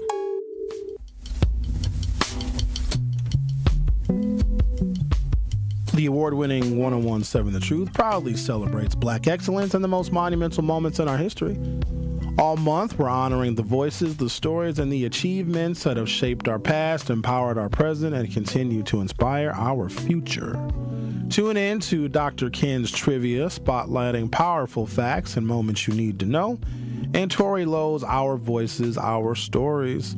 Tune in all month long as 1017 The Truth lifts up the legacy, the brilliance, and the power of Black history. And it's happening every day. 1017 The Truth's celebration of Black History Month is proudly sponsored by Educators Credit Union. Thank you to everyone that came out to City Hall yesterday to commemorate those of us who were honored as the 28 examples of Black history here in Milwaukee. Both myself and Homer Blow were on that stage receiving our commemorations. And I'll tell you what, y'all, I'm humbled because I love y'all so much. I'm going to tell y'all something, but don't tell nobody else. I'd rather get awards from Black people because it means more. Sometimes white people give me awards, like white organizations, but then I think to myself, what did I do that they want to celebrate me? It just makes me reassess what I'm doing. I know the African American community gets a bad rap because of some of the things that people see and the behaviors, but very few people know the context. I always say, look at the reason why and the context instead of just looking at the person and their behavior. There's probably an explanation there. Now, that's not an excuse, but sometimes it's an explanation. But Black people have given me a career that I never could have imagined. I have been kept aloft on angels' wings because of my community. And so when people give my community a bad rap, I fiercely defend us because you all have done for me and provided for me a way in which I will search for the rest of my life on trying to figure out how to repay. So I come here every day, I prepare, and I try and bring y'all some good news. Not always good, but I do my level best to provide information that we can use to empower ourselves so that we as individuals can realize our full potential. That's the real revolution. That's why I hammer on NPS so much, because there are things that are in place that are barriers to our children realizing their full potential. Your full potential ain't at the job you have. They'll fire you and it'll be like you never existed. Your full potential is inside of you. Once we get to that point to where we recognize who we are and what we are capable of, which really truly is anything, it's the system that tells us that we are limited and that we can't. And the system fortifies that with lackluster education, over-policing, discrimination policies, etc. Then we'll see this system for what it is. It's continuous. The American system of government or democracy or corporate power, it just keeps on going. It responds to our emotion. Like we think a court victory is like, yes, we won. That's just permission. Black people want to vote. We shall overcome. A couple of assassins and killing a bunch of black leaders. We're just out there marching and protesting. We want to vote. And then we get the right to vote. And then the right to vote is protected by the federal government. Temporarily. Until the Voting Rights Act is repealed, which is on the Supreme Court's docket, but they're scared to release the decision. That's just permission. That's not a fundamental change in the system. The system will do whatever it needs to do to continue to go forward. Corporations have so much power, and they've grown in power and size, shape, scope, wealth, because the law legitimizes it. The law legitimizes power. It doesn't curtail it. It tries to regulate it, but it can't. It's just permission. Even Barack Obama just created a system of permission. Our health insurance companies got so big and bold, they said, yeah, if you're sick, we're not going to cover you. Barack Obama said, oh, wait a minute now. Let's compromise. We're going to give you some money. You want money? All right. It's too much money we understand, too much money to cover somebody for their cancer treatment. So you're going to get a whole bunch of money from the federal government. Then cover all these people. And the corporations are like, all right. Because it's all about money for them. The money is just coming from the federal government. And obviously the Republicans don't like that. Because if corporations and the federal government are subsidizing our health care, and Americans are a little bit healthier and living a little bit longer and we're a little bit more productive, we just might reach our full potential, which is to realize that this system is just based on continuity. That's the revolution. Yay, women got the right to vote. You know what that really was? Women, will you shut up already? Just stop. We want to vote. No. Yes.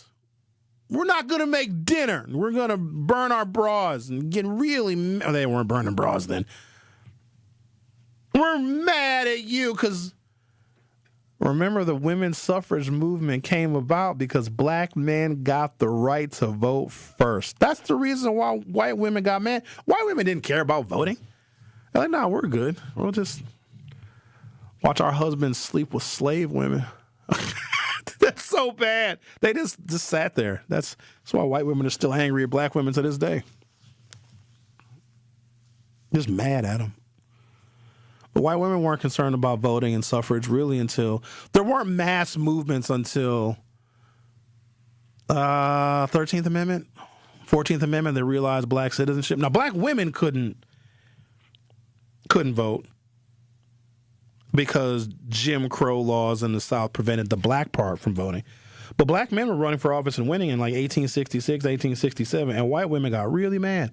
They're like, we sat here and defended slavery, and we let our husbands sleep with all these slave women, and you gave black men the right to vote first. We want to vote. And then women complain. You know how long it took women to vote? It took women. They had their own Jim Crow. First African-American man, I think Hiram Revels got elected to the Mississippi legislature I should know this, like 1867. Women didn't get the right to vote until 1920. What's the math on that? Like 55 years? They just rubbed it in white women's faces like, nah, you're not going to vote. And then they just complained and complained, and finally, fine, give them the 19th Amendment and let them vote. That wasn't a victory for women because women were oppressed.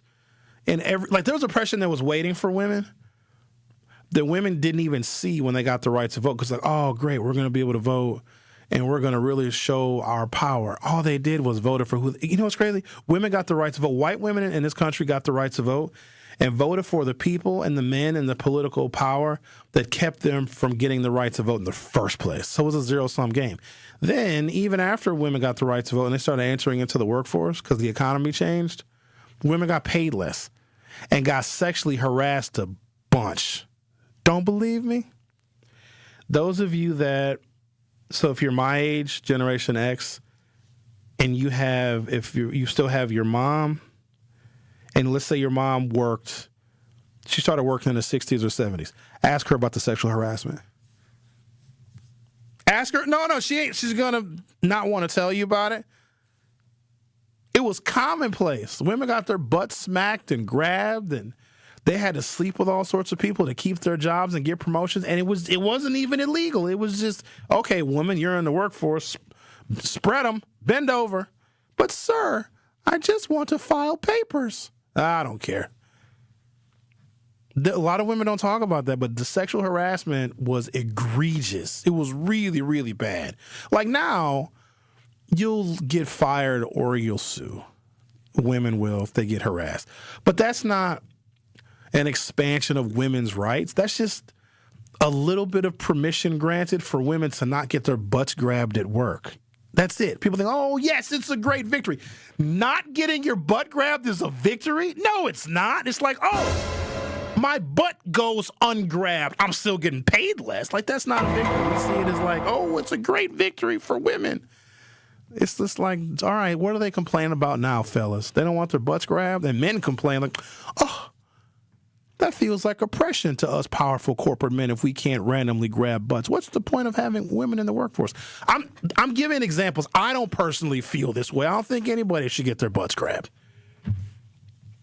I'm also not going to make mention of the Milwaukee Common Council president who got his butt grabbed by a guy named Marty Brooks. Now, you can read the story. I'm not going to talk about it because it's embarrassing for everybody.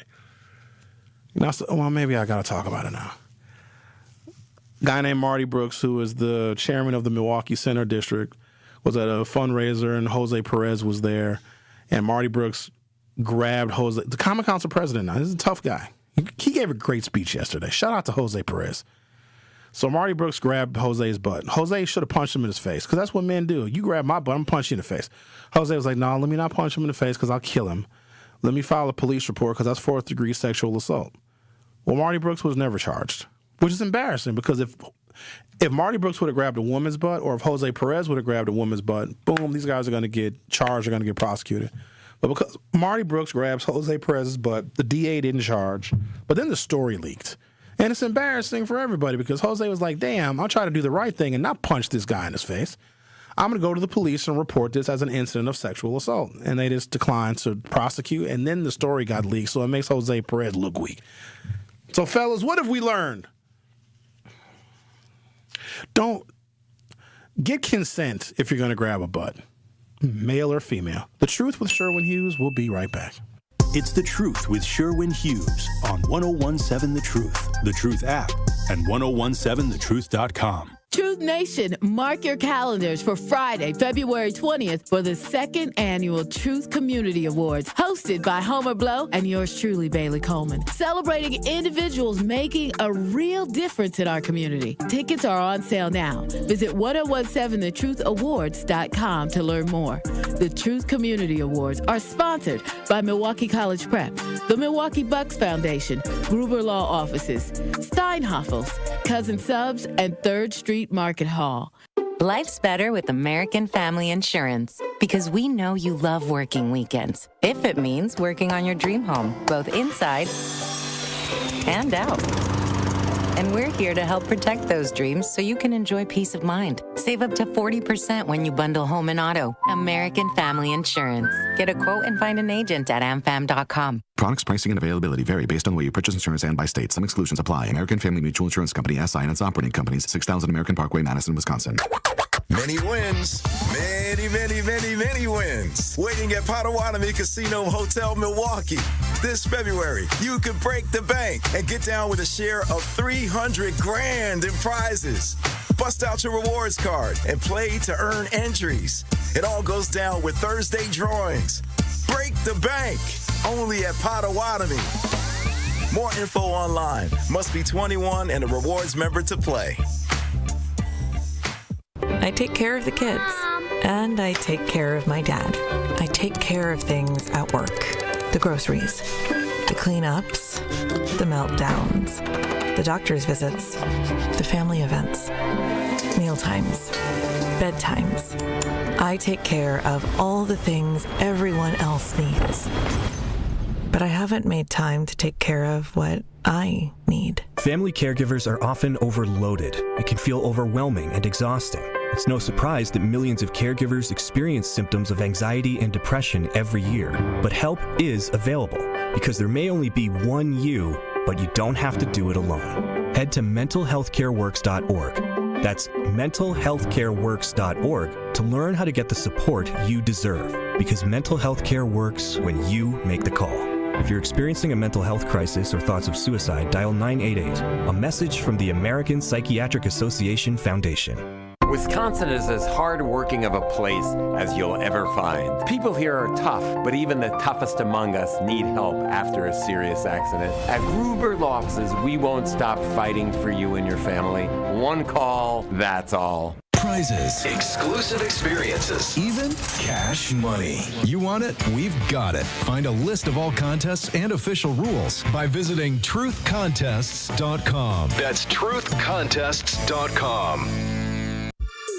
This is The Truth with Sherwin Hughes on 1017 The Truth, The Truth app, and 1017thetruth.com. And I had to let you know, when I'm with you, I'm good to go. Boy, I had to let you know, I'm with you, I'm good to go. Yeah, every night and day, got me feeling so. Go ahead, Zach. Do some fist pumping. This reminds me of Jersey Shore music. Did you ever watch Jersey Shore, Zach? Or you might be I honestly did. too young. And plus, it might not have been your thing. I was fascinated by those Guidos. Those Jersey Shore Italians with the real dark fake tans and the slick back hair. Those like fake Italians. It's so funny to me. All right. Since high fructose corn syrup entered the U.S. food supply in the early 1970s, the prevalence of type 2 diabetes in American adults has increased by 450%, depending upon the baseline year used. High fructose corn syrup entered mass food production in the early 1970s, becoming dominant by the late 70s and early 1980s. We will remark, those of us that are old enough to remember, what a Twinkie, a Hostess cake used to taste like, whether it be a Twinkie, a Ding Dong, or a Ho-Ho. Do you remember when they were wrapped in foil?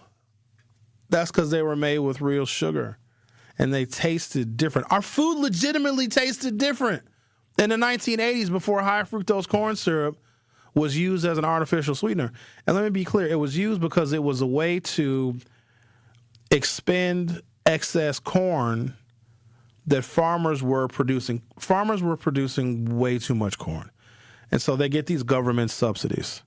So the government is like, okay, farmers, you're growing more corn than anybody needs, but you're 95% white, and you hold land that we don't want black people to buy. So we'll pay you. This is your country again. Again, it's not emotional. It's just about continuity.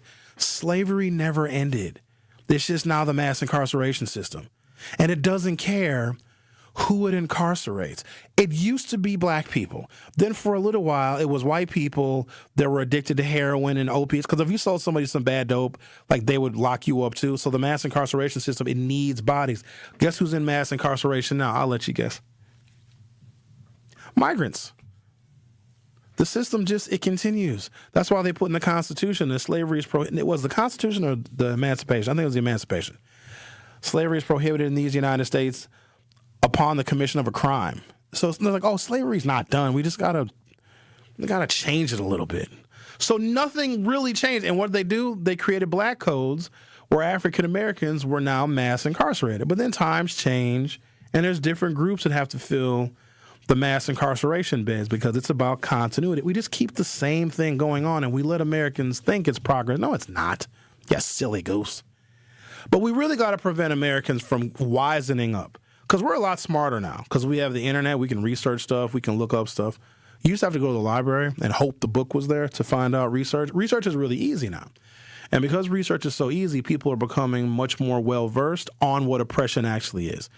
And when we become more well-versed on what oppression actually is, we totally can start to fight it. And that scares the system of continuity. I mean, the system of continuity that allows Donald Trump to be in the Epstein files and nothing happens to him. The system of continuity where Donald Trump shows the former black first lady and a former black president as apes and literally nothing happens. You know, yesterday they said there's 3 million more pages. They just released 3 million pages of the Epstein files, and it's really bad. Oh, it's so bad. Pam Bondi said, oh, yeah, there's 3 million more pages. You're never going to see them. Even though it is a federal law to release all of them unredacted. Donald Trump signed the law. It is a federal law, and they're breaking it in front of your face. What Donald Trump is doing is he is laying bare parts of the system that other presidents and other powerful people hid. He let Elon Musk into the federal government because Trump doesn't care. He's like, I know how powerful this system is. You can't touch me. You can't do anything to me. In fact, we want your voting data. We want your Social Security numbers, and we're going to gauge that against who provides your health insurance. They don't care because we're not going to do anything. So when Americans get really, really angry, we may rebel. So you have to make us sick. And reliance on health care and health insurance. And then what did Donald Trump do? Took away the subsidies for Obamacare. So now, not only are we manipulated because we're sick, now some of us are dying. I'm going to continue this during Hour 3 of The Truth with Sherwin Hughes. I'll be right back. This Black History Moment is sponsored by Educators Credit Union and Tayback Law. Lucian H. Palmer may not be a household name, but his impact on Wisconsin politics is historic. Born in Huntsville, Alabama, Palmer moved to Wisconsin, where he managed the Lakeside Resort in Pewaukee. In 1906, Palmer made a bold decision to run for elected office, challenging a sitting incumbent in one of the wealthiest districts in the state. Against the odds, he won, becoming the first black man ever elected to the Wisconsin state legislature. Palmer's courage opened doors for generations to come, and in recognition of his legacy, the Wisconsin Assembly honored him with a resolution on February 27, 1923. Thank you to Lucian H. Palmer for stepping up to lead during a time of segregation. You are a true trailblazing pioneer, and your legacy will live on forever. This Black History Moment is sponsored by Educators Credit Union and Tayback Law. I slept in a lot of different rooms, different beds, but none of them really felt like mine. I spent 14 years in foster care, mostly in group homes. And I never had much stuff because I always had to be ready to move. Why get things if you just have to let them go? There are more than 100,000 children in foster care waiting to be adopted. The Dave Thomas Foundation for Adoption is working to help find them a forever family and a permanent home of their own. Now I have my own room with walls that tell my story. I love hanging out in here. I play dress up with my sisters and I sing and make videos. But the best part, knowing I'll always have a place to go and a family that loves and supports me. If you have room in your home or your heart, see how you can help at davethomasfoundation.org. 70 million people in the U.S. have learning and thinking differences, like ADHD and dyslexia. Each has their own story. This is ours. At first, I thought it was just a phase. Then schoolwork became a struggle. Emotions got bigger, and my kids started falling behind.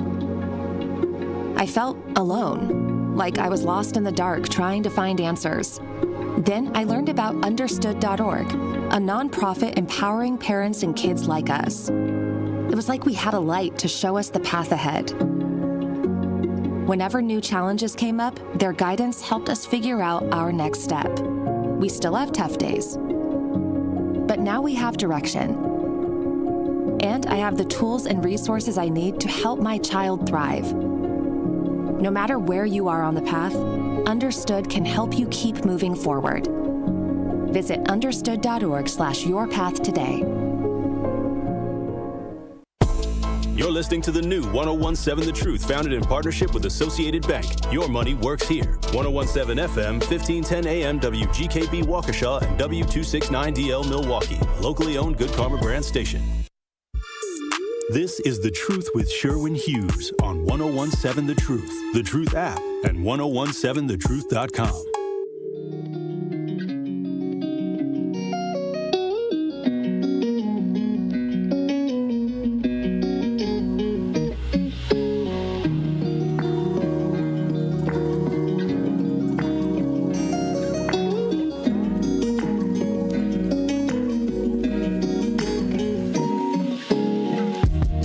welcome to hour 3 of The Truth with Sherwin Hughes. You can join us on YouTube if you're so inclined. Go to youtube.com or open up your YouTube app from your smartphone or other mobile device. Search 1017 The Truth and hit subscribe, and you'll be able to participate in our YouTube poll where I'm asking the question of, where is the question at? Here it is. Since 1960, has America, A, improved, B, wait a minute. It should say gotten worse. We have improved and gotten better as the poll options. Did you see that, Zach?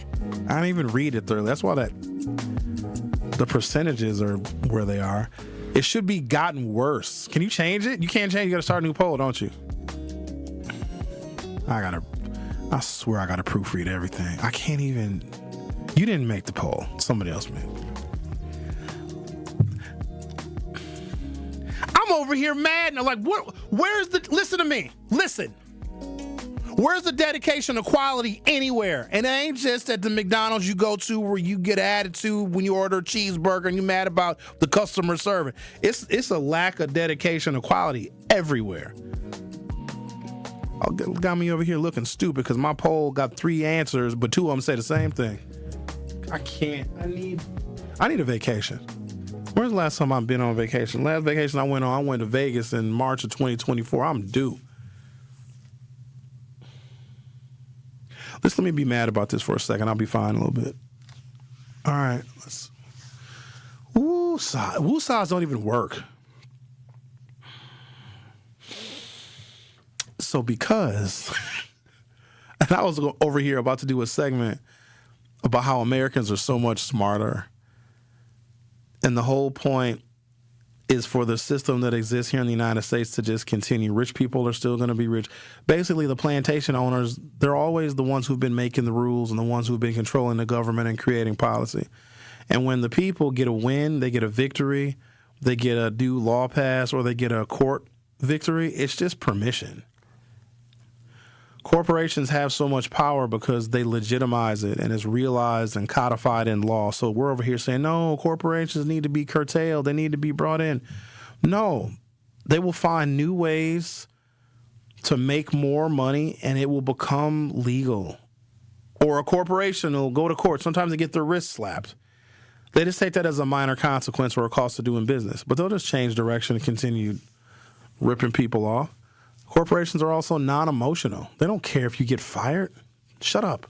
Go find another job somewhere. Go find a job at another corporation that also will close. But we react to it emotionally, and what happens is our candidates for public office, they use our emotion to engage us as voters. But when they get elected, in the grand scheme of things, like the higher up in government you go, the slower government moves, number one. Number two, the more continuous it actually is. Government moves a little bit faster at the local level. And there are things that can get done. We didn't like reckless driving. We complained about reckless driving, and they did traffic calming measures. They did a little bit more enforcement. They put more police out watching for speeders. They changed the law to where now if you're driving recklessly, they can tow your car and give you a $900 fine. And then we increased the number of students that can get driver's ed. But that was just so we shut up. We were complaining a lot about reckless driving, and I know that because whenever we would bring it up as a topic on any of our shows, you guys would go crazy. Reckless driving and car thefts. Zach, did we change the poll? It should be, since 1960, has America improved, stayed the same, or gotten worse? Improved, stayed the same, or gotten worse. But the answers are on the erroneous poll. I didn't do the poll. Don't look at me, because that's the one thing I got to clear up. If something is messed up, I take the heat for it because it's my show. People are like, oh, Sherwin's dumb. No, I make bad decisions sometimes, but when it comes to this, I take this seriously. So, all right. We're going to redo the poll. And I picked 1960 because the United States was United States in 1960. Now, not for everybody, but we were making cars and we were the top producers of all the consumer goods in the world, and there was factory jobs.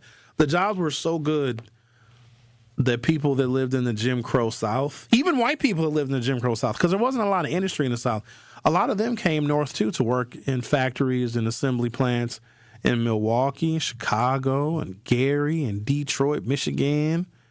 A lot of jobs up here. People were doing okay. Yeah, the black community was segregated, but you got to keep in mind where African Americans were coming from when they migrated from the Jim Crow South. Yeah, we lived in segregated neighborhoods up north, but black people didn't exactly want to live next to white people. There's risk associated with living next to white people. Then and now. So integration is not all it's cracked up to be. So the reason why we wanted to integrate is because, okay, if the white people live on this side of the tracks and they have the better schools, nicer libraries, nicer parks, better hospitals, we didn't want to be separated from that. We didn't necessarily want to be in proximity to the white people. Had we, as black people, been funded to the same level, we totally would have built that stuff on our own. But America's like, no, we can't give black people money so they can build on their own because black people would have built it better. So we'll integrate them. And then white people and white supremacy can keep a watchful eye on black progress. So the reason why, because LT commented something in the YouTube chat and I want to remark on it. The reason why we celebrate black elected officials, but we have to put that in a context of continuity. Black people need to realize our full potential. We can do whatever we want. The only barrier has been white supremacy and ignorance. So if you remove that, then black people realize their full potential. So when we get a first, like we had our first black librarian of Congress, let me be honest with you. In the grand scheme of things, in the long view of history, you know, the arc of justice, they say. What did Dr. King say? I just typed it somewhere. The arc of the universe is long and it bends toward justice. It's not an arc, it's a circle, because everything just comes back to where it started.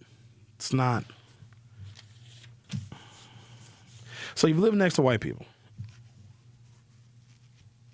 They can shoot you and they can kill you, but now if you live next to white people, they'll gentrify your neighborhood, they'll raise your property taxes, and a lot of people will be displaced, especially if you lived in a black neighborhood that nobody cared about, that got totally neglected. But then white people see, like, wow, this real estate is really, really cheap. I think I'm going to buy over here. But also know that when white people gentrify your neighborhood, it's not because they like you, it's because the real estate is cheap. I think it was Vox.com that did a story that said when white people gentrify black neighborhoods, they're more likely to call the police on their black neighbors. So there's always risk associated with it. But when we get a black elected official, like the Black Librarian of Congress, which nobody cares. Do you think anybody threw a party? Like her family did. I know it was commented on. And whenever a black person does something for the first time, we celebrate it. And white people are baffled by that. But white people are baffled by a lot. Because they were lied to as well. Like white supremacy it hurts them is probably more because they think they're actually supreme. They're not even riding on top of the wave anymore. Because if your cultural icon is Kid Rock, you're in way worse shape than us. If you got mad at a display of, let me be clear, you know why he displayed all those flags? First of all, to trigger y'all. And a lot of y'all saw the Bad Bunny performance. It's one of those things that's culturally going to continue to reveal itself and it's always going to be significant. So you know all of those flags that he flew? Because there was an Easter egg. It was a big Easter egg in the Super Bowl. Just like Kendrick Lamar had a bunch of Easter eggs in his that we spent weeks and months deciphering. All the little things that we couldn't immediately interpret in Kendrick Lamar's Super Bowl performance. Well, Bad Bunny had some too. And he named off all those countries. And people were like, oh no, more Latin American flags were shown than American flags. Where do we live? What's the name of the continent we live on? Zach, I know you're busy, but I need you to piggyback off me for a second. The continent that we live on, there's two of them. There's the North America. And then there's South America. It's all America. One is just North, one is just South. All of the flags that were displayed during the Super Bowl performance were American flags. It's still dumb. Thank you. It's still America. You're idiots. I was going to say dum-dums, but we already said that with the hotkey. He triggered people that are so stupid they didn't realize that Bolivia is an American country. It's just in South America. It's still America. You have... I'm so frustrated. You have 60th Street, okay? You have North 60th Street, and then, Zach, one you might be more familiar with. You also have South 60th Street. You got 27th Street. You have North 27th Street. And you have South 27th Street. They're both 27th Street. I got to read this. Sorry. You see what I'm saying? How frustrating it is? Like, those aren't American flags. Yeah, they are. Just South America. That's not 60th Street. Yes, it is. It's just south. It's just south of the freeway. It just sucks because there was people in my family that watched that one. Were they mad? They were mad at the fact that Bad Bunny was performing, so they decided to watch Kid Rock. 6 million people watched Kid Rock. And even then, half of that was bots. 44 million people watched Bad Bunny. Bad Bunny will likely be, unless one has already surpassed a Billy, it'll be the first Super Bowl performance that would have been watched, viewed, and streamed 1 billion times. So I'm sorry about the YouTube poll. It was a mistake, so we have it changed now. Do you think since 1960 has America stayed the same, improved, or gotten worse? That's the question. And I think it's stayed the same because black people are still fighting the same battles. So the reason why we celebrate Black First is not because, like, yay, this is going to change a bunch of stuff for black people. No, it's not.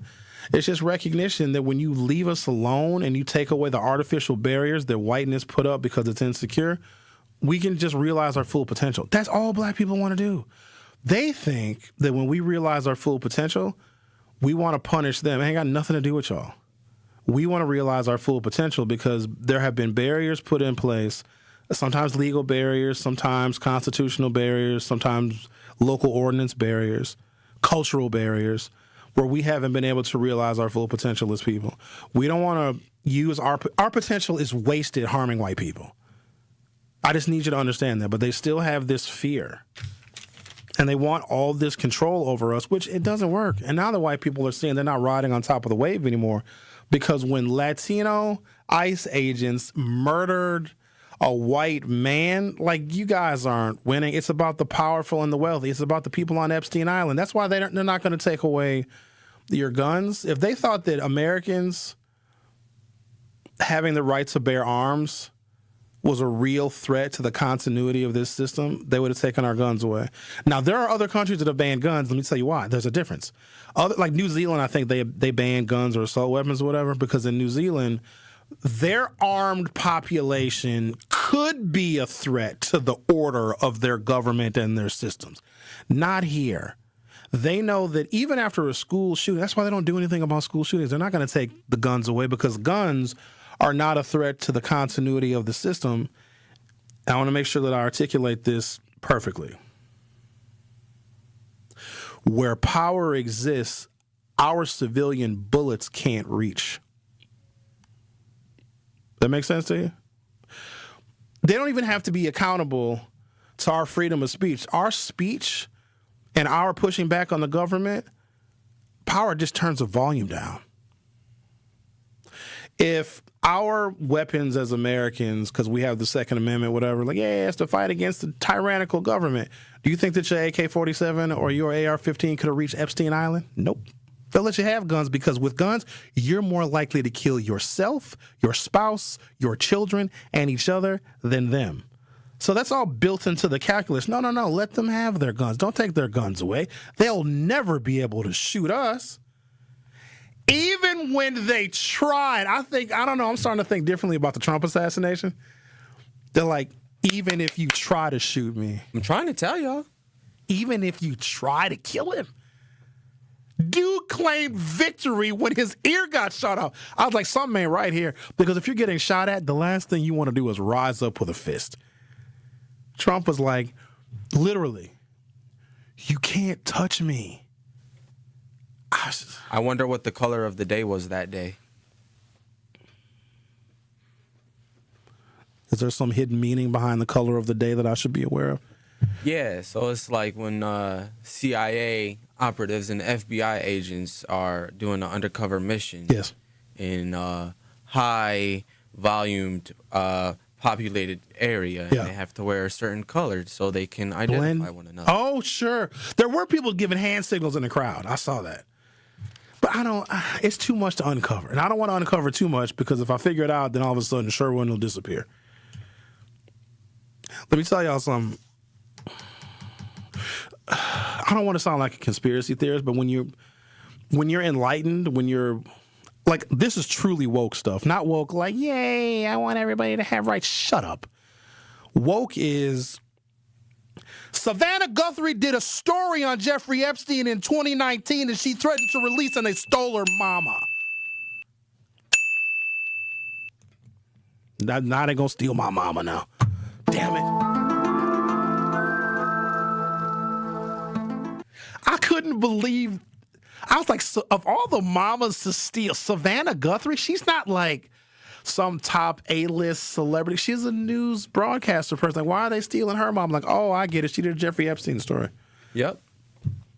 All right, you know what? When we do this, we'll take a break, come back, talk to Al on the other side. Al, listen. Al wants you need to keep it reasonable now. Don't say most of the words you're going to say, Al. Don't say them. Let's just find alternatives to your vocabulary. Okay, Al? All right, we're good now. Al's going to be on the other side. You're listening to The Truth with Sherwin Hughes. I'll be right back. The Truth with Sherwin Hughes returns after this on 1017 The Truth, The Truth app, and 1017thetruth.com. In 1987, the Bucks took on the world and changed basketball forever. At stake, basketball supremacy in the United States. Bucks versus the World, narrated by Charlie Behrens, is the new season of Behind the Bucks podcast, presented by Gallagher, your trusted insurance broker and HR and benefits consultant. It's the untold story of the 1987 McDonald's Open, when the Bucks became the first NBA team to face the Soviet Union. Listen now on Bucks.com/plus, the Bucks app, the ESPN Wisconsin app, and wherever you get podcasts. Life's better with Drive My Way from American Family Insurance, because we know it's more than just a car. It's your escape pod, your adventure mobile, your memory maker. And we help protect the dreams that drive you. Personalize what you pay for auto insurance and you could save between 10 and 35%. American Family Insurance. Get a quote and find an agent at amfam.com. Products, pricing, and availability vary based on the way you purchase insurance and by state. Unsafe driving behaviors may increase your rate. American Family Mutual Insurance Company, SI, and its operating companies, 6000 American Parkway, Madison, Wisconsin. Sharon needed legal help. She needed Gruber Law Offices. When I think about Gruber Law Office, I think about how they took care of me, how they make sure that you get what you're supposed to get. Gruber Law Office. One call, that's all. I will always trust one call, that's all. Injured? Call Gruber Law Offices today. One call, that's all. They are the best. I'm very happy. Metastatic breast cancer, or stage 4 breast cancer, happens when cancer spreads beyond the breast to other parts of the body. About 168,000 women are living with it today, with Black women at a higher risk due to various factors. Research has led to treatments that help manage the disease and improve quality of life. The Everyday Counts study explores how nutrition and exercise coaching can support women with metastatic breast cancer. To learn more about the Everyday Counts study in Milwaukee, call 414-955-8819 or email edc@mcw.edu. If you or someone you know has stage 4 breast cancer, please encourage them to call and enroll in this valuable study. Again, call 414-955-8819 or email edc@mcw.edu. You are listening to The Truth with Sherwin Hughes on 1017 The Truth, The Truth app, and 1017thetruth.com.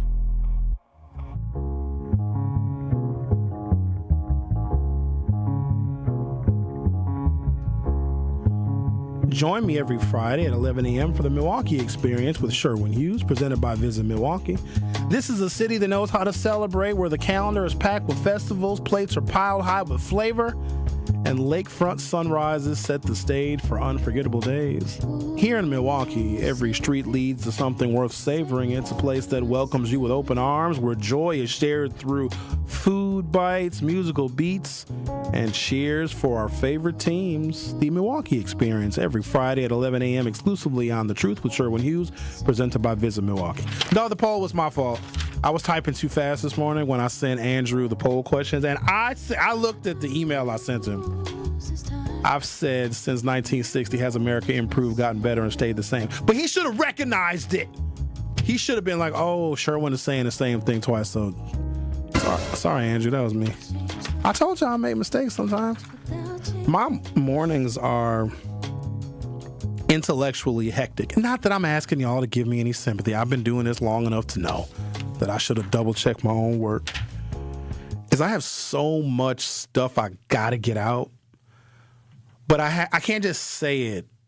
I gotta explain it so it makes sense, because a lot of stuff makes sense to me.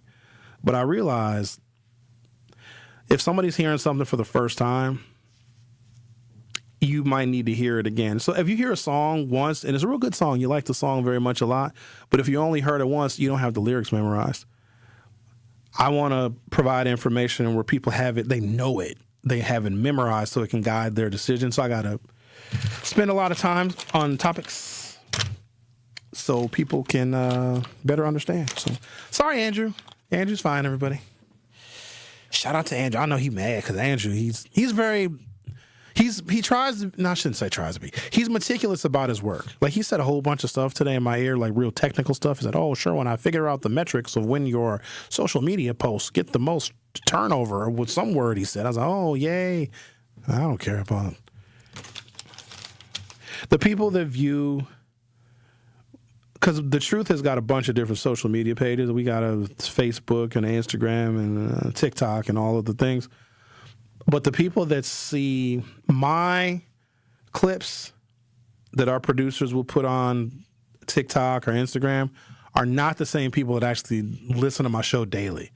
Those people, at least as far as my show is concerned, those are the people that they just scroll on those social medias and they get the little soundbite. That does not say, ooh, let me go listen to 3 hours. No.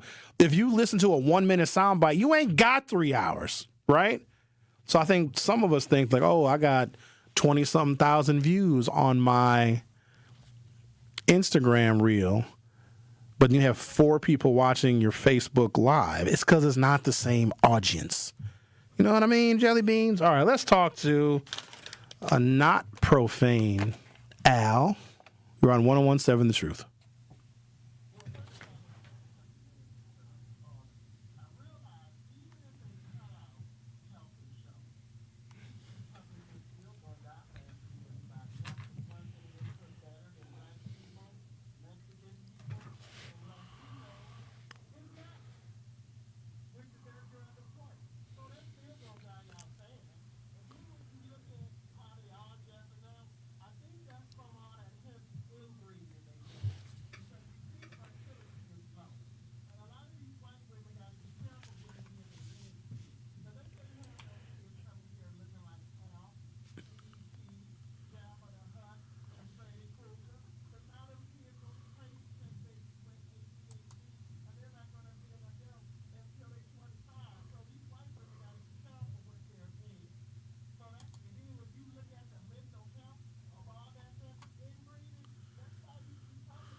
Huh?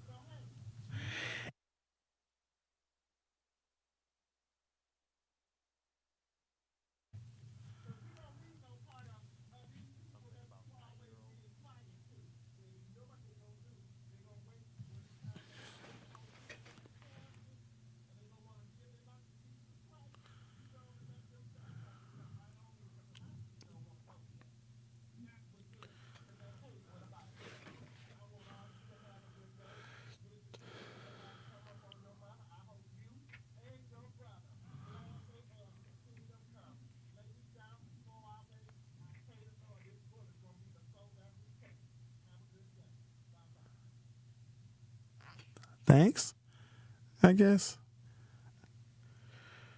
Let him cook. Somebody call my mama, make sure she's. Well, at least he didn't use the profanities. You know what I'm saying? It was still. Oh, somebody got offended by that. He offended. I mean, I wasn't offended by it, but somebody probably is like, "Oh, Al, you're calling me out. I don't like that." Oh, good God. Why don't we do this? How do you recover from that? So he was remarking on lower fertility, but then he also said inbreeding. Well, inbreeding means you clearly got somebody pregnant, right? I don't think people, because inbred babies look differently. They have like a extra thumb. So there are these pictures you can look up. The Habsburgs, they were a royal family, I don't know, 15th, 16th century, whatever. And they call it the Habsburg chin because, you know, royal families used to literally keep it in the family because they wanted their bloodlines to stay. They didn't know the genetic deformities that could happen when you inbred. And so they had real specific facial features called the Habsburg chin. And you can look, it's really gruesome.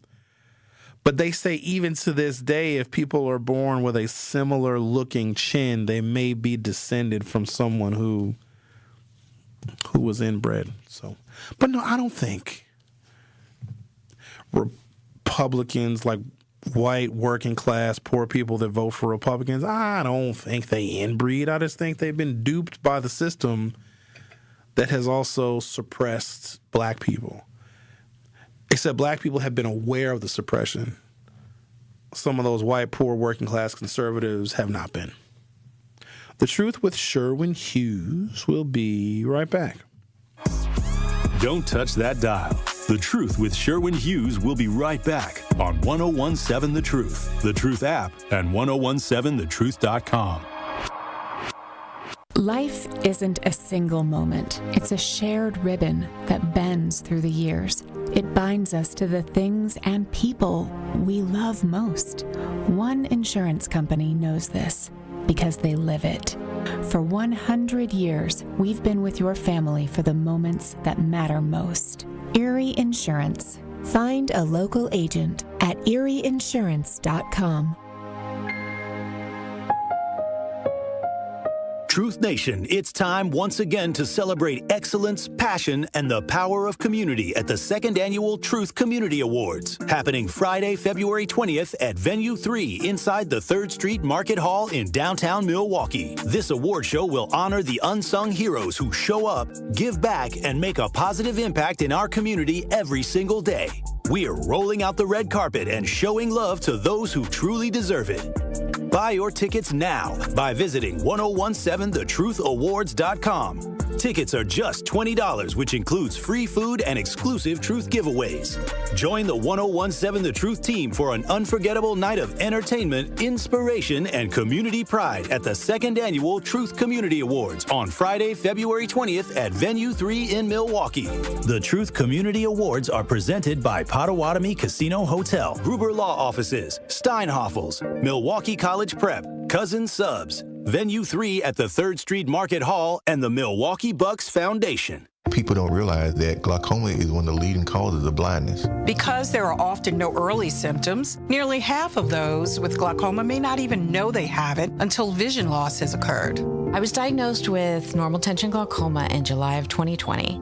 And what we found out at that point was I had already lost 40% of my sight. And you think it only affects people that are, 75 or older, retired, grandparents, and that's not the reality of it. I didn't think at all glaucoma was going to affect me because I didn't know of anyone that had glaucoma, no one in my family. When you have glaucoma, you can't get back that sight that you lost. And so early detection and treatment is vitally, vitally important. Don't miss life's most beautiful moments. Schedule an eye exam today.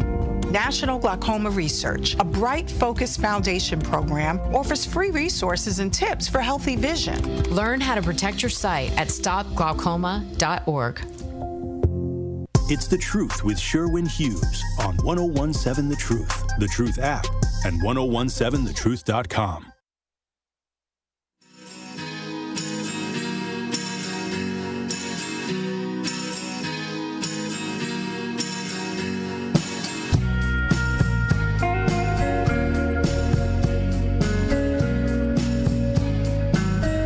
We fixed our poll. I messed up this morning because I got to rush and I got to put a show together. It's got to be coherent. And plus, we had a distraction in here today. Can I tell people about the Channel 12 people? Well, I already did. I can. I don't know what I'm asking you Channel for. 12 was here, but I don't know why. They got a lot of, they're doing a Black History Month something. Channel 12 is actually really good with it. Mike Anderson used to come and sit with me at WNOV when he was still alive. Man, he rest in peace. Because WISN Channel 12 will do focuses on Black history.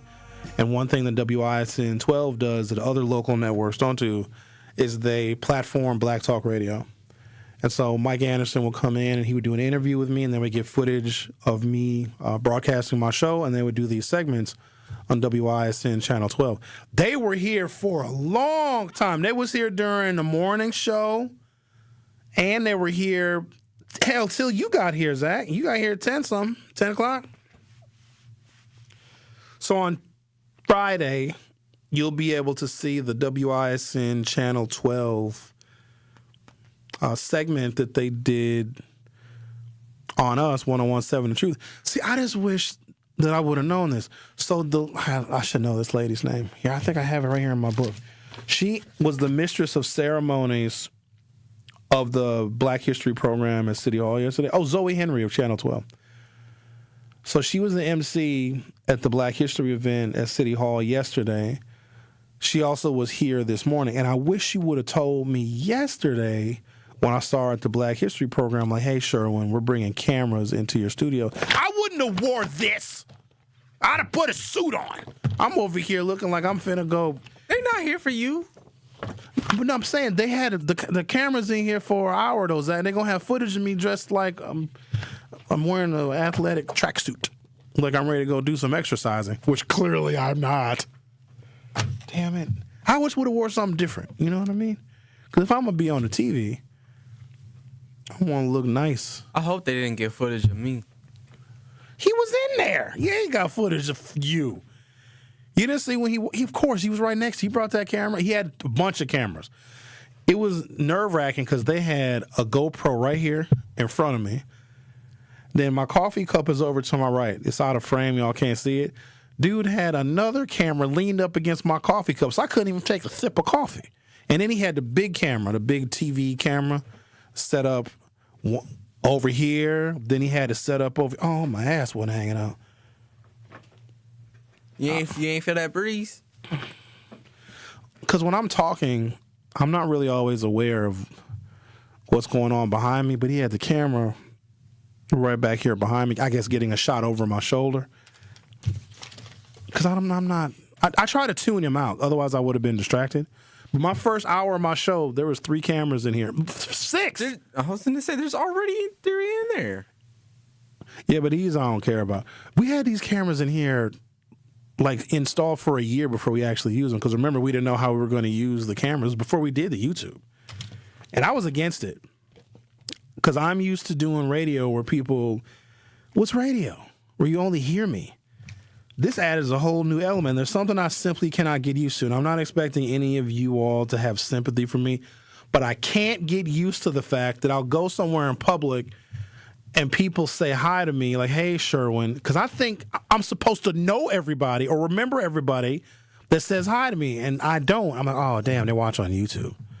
I can't get used to it. Like yesterday at the City Hall thing, oh, hey, Sherwin. And I feel bad because I feel like I'm supposed to remember people's names. You got to introduce yourself to me if I don't know you. Well, no, sometimes people. You got to introduce yourself as your YouTube name. Because then I'll just think they're weird. Because some of these YouTube names are weird nicknames. I don't pay attention to them. Just don't take it personal if, like a guy came up to me yesterday. He was like, hey, Sherwin, shaking my hand. I'm like, hey, man. He's like, oh, man, I listen to your show. I love your show. I'm all thinking. I will spend time with somebody. If I'm meeting them for the first time, I'm not going to be a jerk and just walk off. Some people are jerks. Like, I really appreciate it. Y'all have no idea. I don't know how you do it. How do you sit and listen to another person for 3 hours? How do you sit and listen to another person for 3 minutes? So I appreciate y'all. He came up to me, oh, man, Sherwin, love your show, and I listen every day. I'm thinking, oh, of course I know this fella. I met this fella before. I didn't have no idea who he was. So if I don't know you, don't take offense.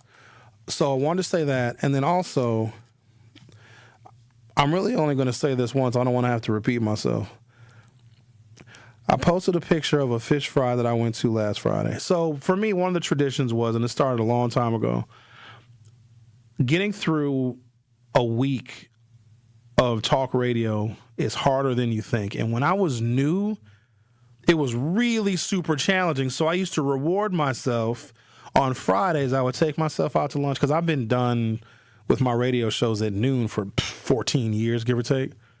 So I'm done around lunchtime. And so I would celebrate a successful week of doing a show, a 3-hour show, 5 days a week, by taking myself out to lunch on Fridays.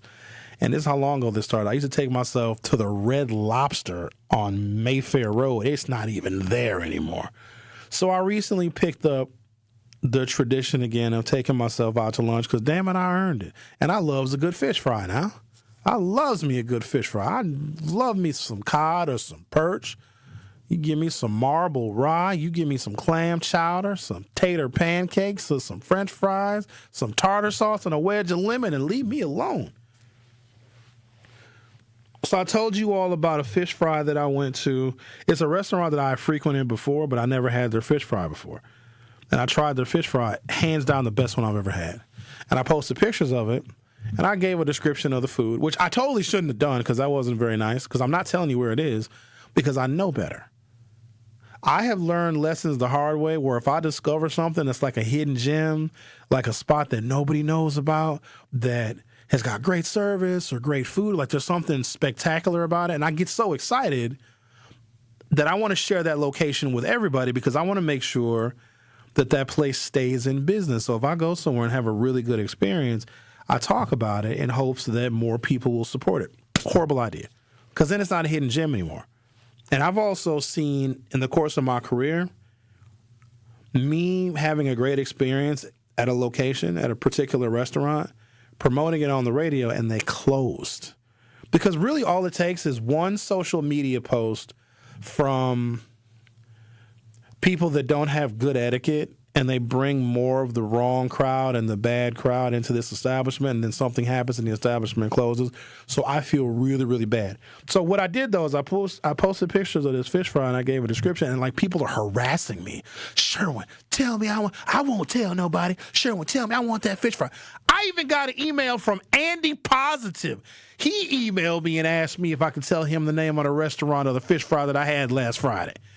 Like, people are posting in the Hughes Views Facebook group, which, of course, is the Facebook group that corresponds to this show. Sherwin, you need to tell us where that fish fry was. I ain't telling none of y'all. No, Zach said give them a fake place I can, because then they'll go there and they'll order the fish fry. I'm like, this ain't the fish fry that Sherwin had. Then they're going to come after me. Then they're going to steal my mama. Well, then go to the second best fish fry that you've had. Like, tell them that. Packing House, all day long. And the Packing House was my number one for all of the years until I discovered this one. And it's at a restaurant that I frequent often I just never thought to get the fish fry. But let me tell you the best about this restaurant and the fish fry experience. So I like clam chowder. Man, I love me some chowder. Chowder is an acquired taste. It's not for everybody. I don't even know how they make money off of this clam chowder. Each spoonful is a spoonful of clams. It is delectable. It is heavenly. Like, as I'm eating it, I'm looking around like, is anybody else seeing this chowder? You know what else I like? When I went to this undisclosed location for the best fish fry I've ever had in my entire life, like, you know how cod usually just has no flavor? It's the breading that has flavor. The cod was flavored. I was like, y'all batting 1,000. But here's what I really loved about this place, and this is why I'm not going to share the location. I was the only one in there. It was the cook in the kitchen.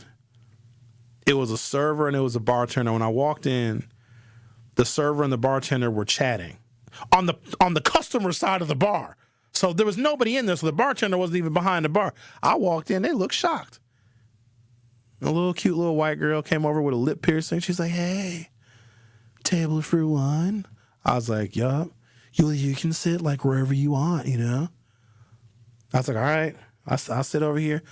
That's so beautiful that you want to sit over here. All right, here's our menu. You need any beverages besides water? I was like, nah, I'm cool with water. All right, I'll give you a few minutes. And then she sashayed away.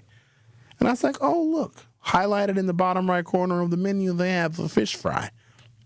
It was 3 pieces of cod, Old Bay seasoned fries, next level. You guys know about Old Bay seasoning? It's like a seafood seasoning. They cooked their French fries and seasoned them with Old Bay instead of just regular salt. I wanted to punch that little white girl in the face. Some fries were so good. Which is not an appropriate response to delicious French fries.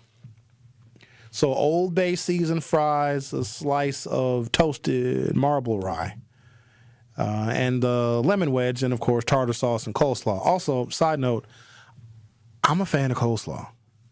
Coleslaw can make or break. I'm a fan of sides. Some people don't like the coleslaw. I like a creamy coleslaw. The coleslaw was even fresh and crispy and delicious, and they used purple cabbage and regular cabbage, little carrots in it. It was very delicious. But then to start, I get a bowl of the clam chowder. And the bowl, if you're watching on YouTube, the bowl was huge. It was, see my headphone case right here? See, the bowl was this big. I was like, how am I going to eat all of this chowder? And I'm thinking to myself, this is a good problem and a half. Not only did I eat all the chowder, when it was empty, I tipped the bowl to the side. You know what I mean? Because to get the last remaining remnants of the chowder out. It's so good. I'm not going to tell you where it is, though. I know you love to eat. That's one thing about you. Boy, you gonna eat, boy. I tell you that. Yes, absolutely. I love food. It's delicious. It's a great pleasure in life. But you got to eat to live, not live to eat. Ha! But I was the only one that was in there, and it was just, I got to just relax because I got to turn my brain off. Because being here, my brain is on. I like to do nothing. And going to a restaurant where it's quiet, it's playing R&B music. And I questioned it, Zach, because sometimes I wonder, they're like, hey, Brittany, there's a black dude in here. Is there like kind of a black kind of playlist? Because like he's the only one in here, you know? No, you ain't got to change the music for me. I love that they did. But they was playing like some Jagged Edge or something, like some 90s R&B. I was like, what is y'all doing? There's no way I'm going to tell y'all the name of that restaurant because you will ruin it. And next time, let's say I did tell a bunch of people. I'd walk in there, it would be crowded. I'd have to wait. A bunch of y'all would be line dancing to the Jagged Edge. I don't want to see that. I don't want people. All right? Thank you for your understanding. So stop inboxing me. Stop emailing me to tell you the name of the restaurant. Here's what's crazy. Somebody inboxed me and guessed it. Because the picture I took was cropped. I was like, I don't want to give no clues. This woman was able to tell by like the back of a chair the name of the restaurant. And she was like, oh, Sherwin, is that so-and-so? I didn't confirm nor deny, but when I read that she had typed the name of the restaurant. I was like, enough internet for the day. I was like, I don't want nobody else to guess it. But she is cool, though. Like, she wouldn't ruin it. But if she posted on her social media, because all it takes is just the wrong crowd to find out about a place, and they ruin it. You know what I mean? Like, I don't want you to ruin my stuff. The Truth with Sherwin Hughes on 101.7 FM. I'll be right back. Don't touch that dial. The Truth with Sherwin Hughes will be right back on 101.7 The Truth, The Truth app, and 1017thetruth.com. This Black History Month, 101.7 The Truth, opening up the mic to Milwaukee's youth, young boys and girls sharing what Black history means to them in their own words. I'll be reading and sharing your submissions with the 101.7 The Truth audience all month long. Our voices, our stories. If you know a young person with something to say, share their message on social media, tag at @ToryLowe_King or 101.7 The Truth. Let's amplify their stories together. Life's better with American Family Insurance because we know you love working weekends. If it means working on your dream home, both inside and out.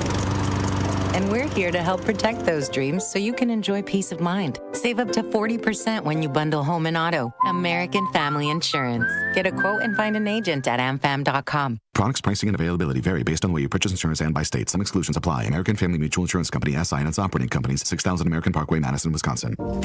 Ready to move? Find your next home with Odom Investments and Property Management. Beautiful rentals, great locations, and professional service. All the way Odom Way. Call 855-ODOM-WAY. That's 855-ODOM-WAY. Or 855-636-6929. Your home is waiting. Good Karma Brands is proud to be an equal opportunity employer, providing equal employment, development, and advancement opportunities to all teammates and applicants. To learn more about careers with us, please send an email to talentacquisition@goodkarmabrands.com. That's talentacquisition@goodkarmabrands.com. I slept in a lot of different rooms, different beds, but none of them really felt like mine. I spent 14 years in foster care, mostly in group homes. And I never had much stuff because I always had to be ready to move. Why get things if you just have to let them go? There are more than 100,000 children in foster care waiting to be adopted. The Dave Thomas Foundation for Adoption is working to help find them a forever family and a permanent home of their own. Now I have my own room with walls that tell my story. I love hanging out in here. I play dress up with my sisters and I sing and make videos. But the best part, knowing I'll always have a place to go and a family that loves and supports me. If you have room in your home or your heart, see how you can help at davethomasfoundation.org. More of The Truth with Sherwin Hughes is next on 1017 The Truth, The Truth app, and 1017thetruth.com.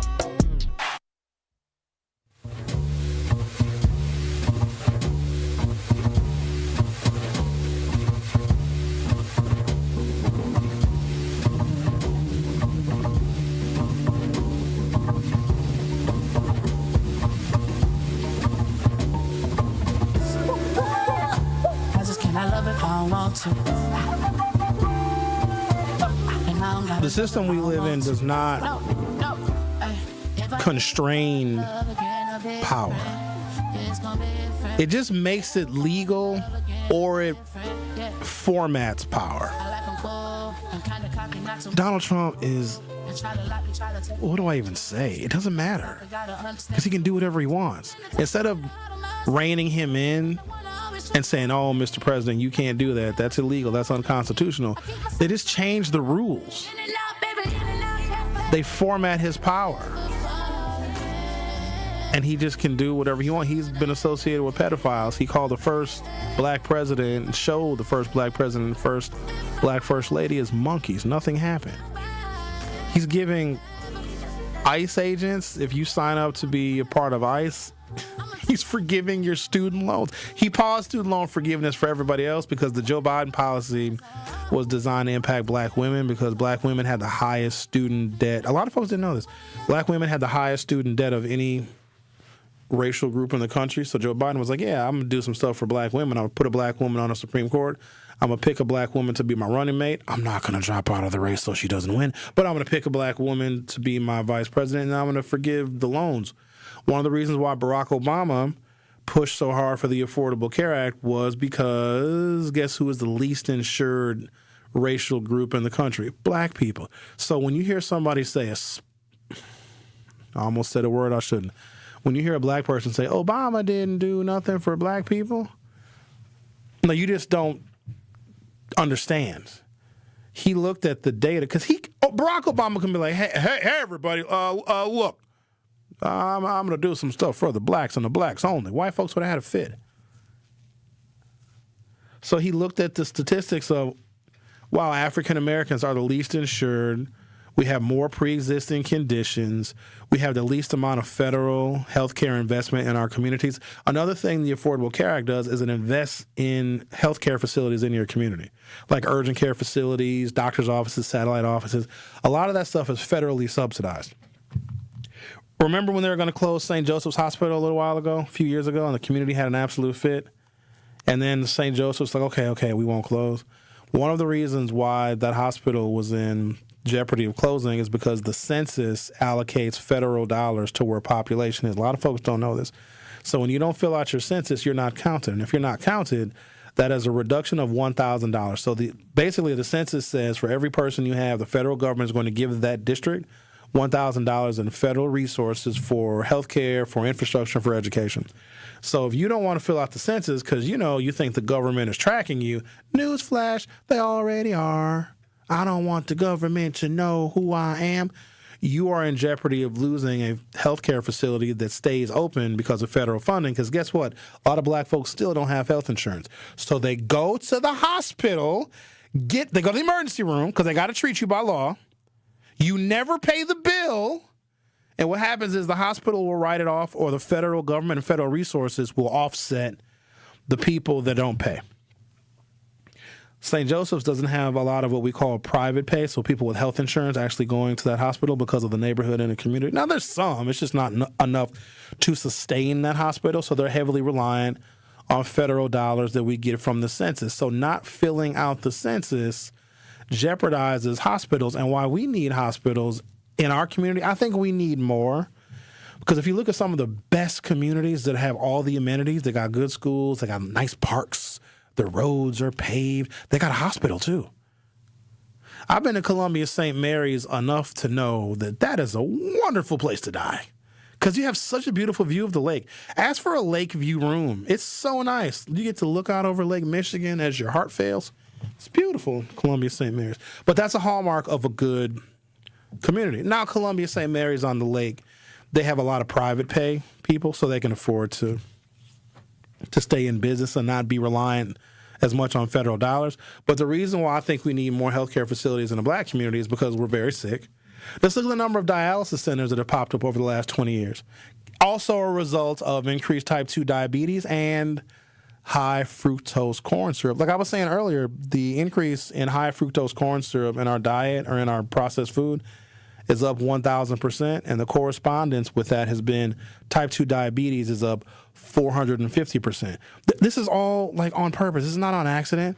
It starts as a subsidy for farmers, so they hang on to their land and grow more corn than they need. They put some of the corn is turned into ethanol and put into our fuel, ruining your cars, making sure your engine has to get repaired, and you're going to be paying taxes on that, so collecting government revenue. We're giving farmers subsidies to grow corn and putting the ethanol in the fuel, and then cars will break down, and you will get your car fixed and pay taxes, paying the government back for the subsidies we're giving to farmers. And then the additional corn is turned into high fructose corn syrup, which poisons Americans and explains why we've seen an increase in dialysis centers and more type 2 diabetes. This is all on purpose. So if you ever wanted to start a rebellion, they would just close all the dialysis centers, and they would stop the flow of insulin, and the rebellion would be over, they say, in 72 hours. This is not an accident. It's the system in which we live, ladies and gentlemen. The system does not respond to your rage. It does not respond to your anger. You know what else is crazy? The system doesn't even respond to exposure. Do you know how many prominent people have been exposed as pedophiles in the Epstein files, and they're still sitting around having dinner with their families? Let me show you what the system really is, if I can just conceptualize it for you. Because we think if we just get angry enough, that's why we titled the show, We Aren't Angry Enough. It has nothing to do with your anger. Your anger is included in the system. The only person that is in prison for the atrocities that were committed against children in the Epstein files is a woman. Even though children, girls, were victimized, Ghislaine Maxwell is the only one that's in prison. Thank you for listening. Have a great day. I'll see you next time. Listen Fridays to Truth in the Afternoon with Dr. Ken Harris during Black History Month for Dr. Ken's Trivia. It's not just questions.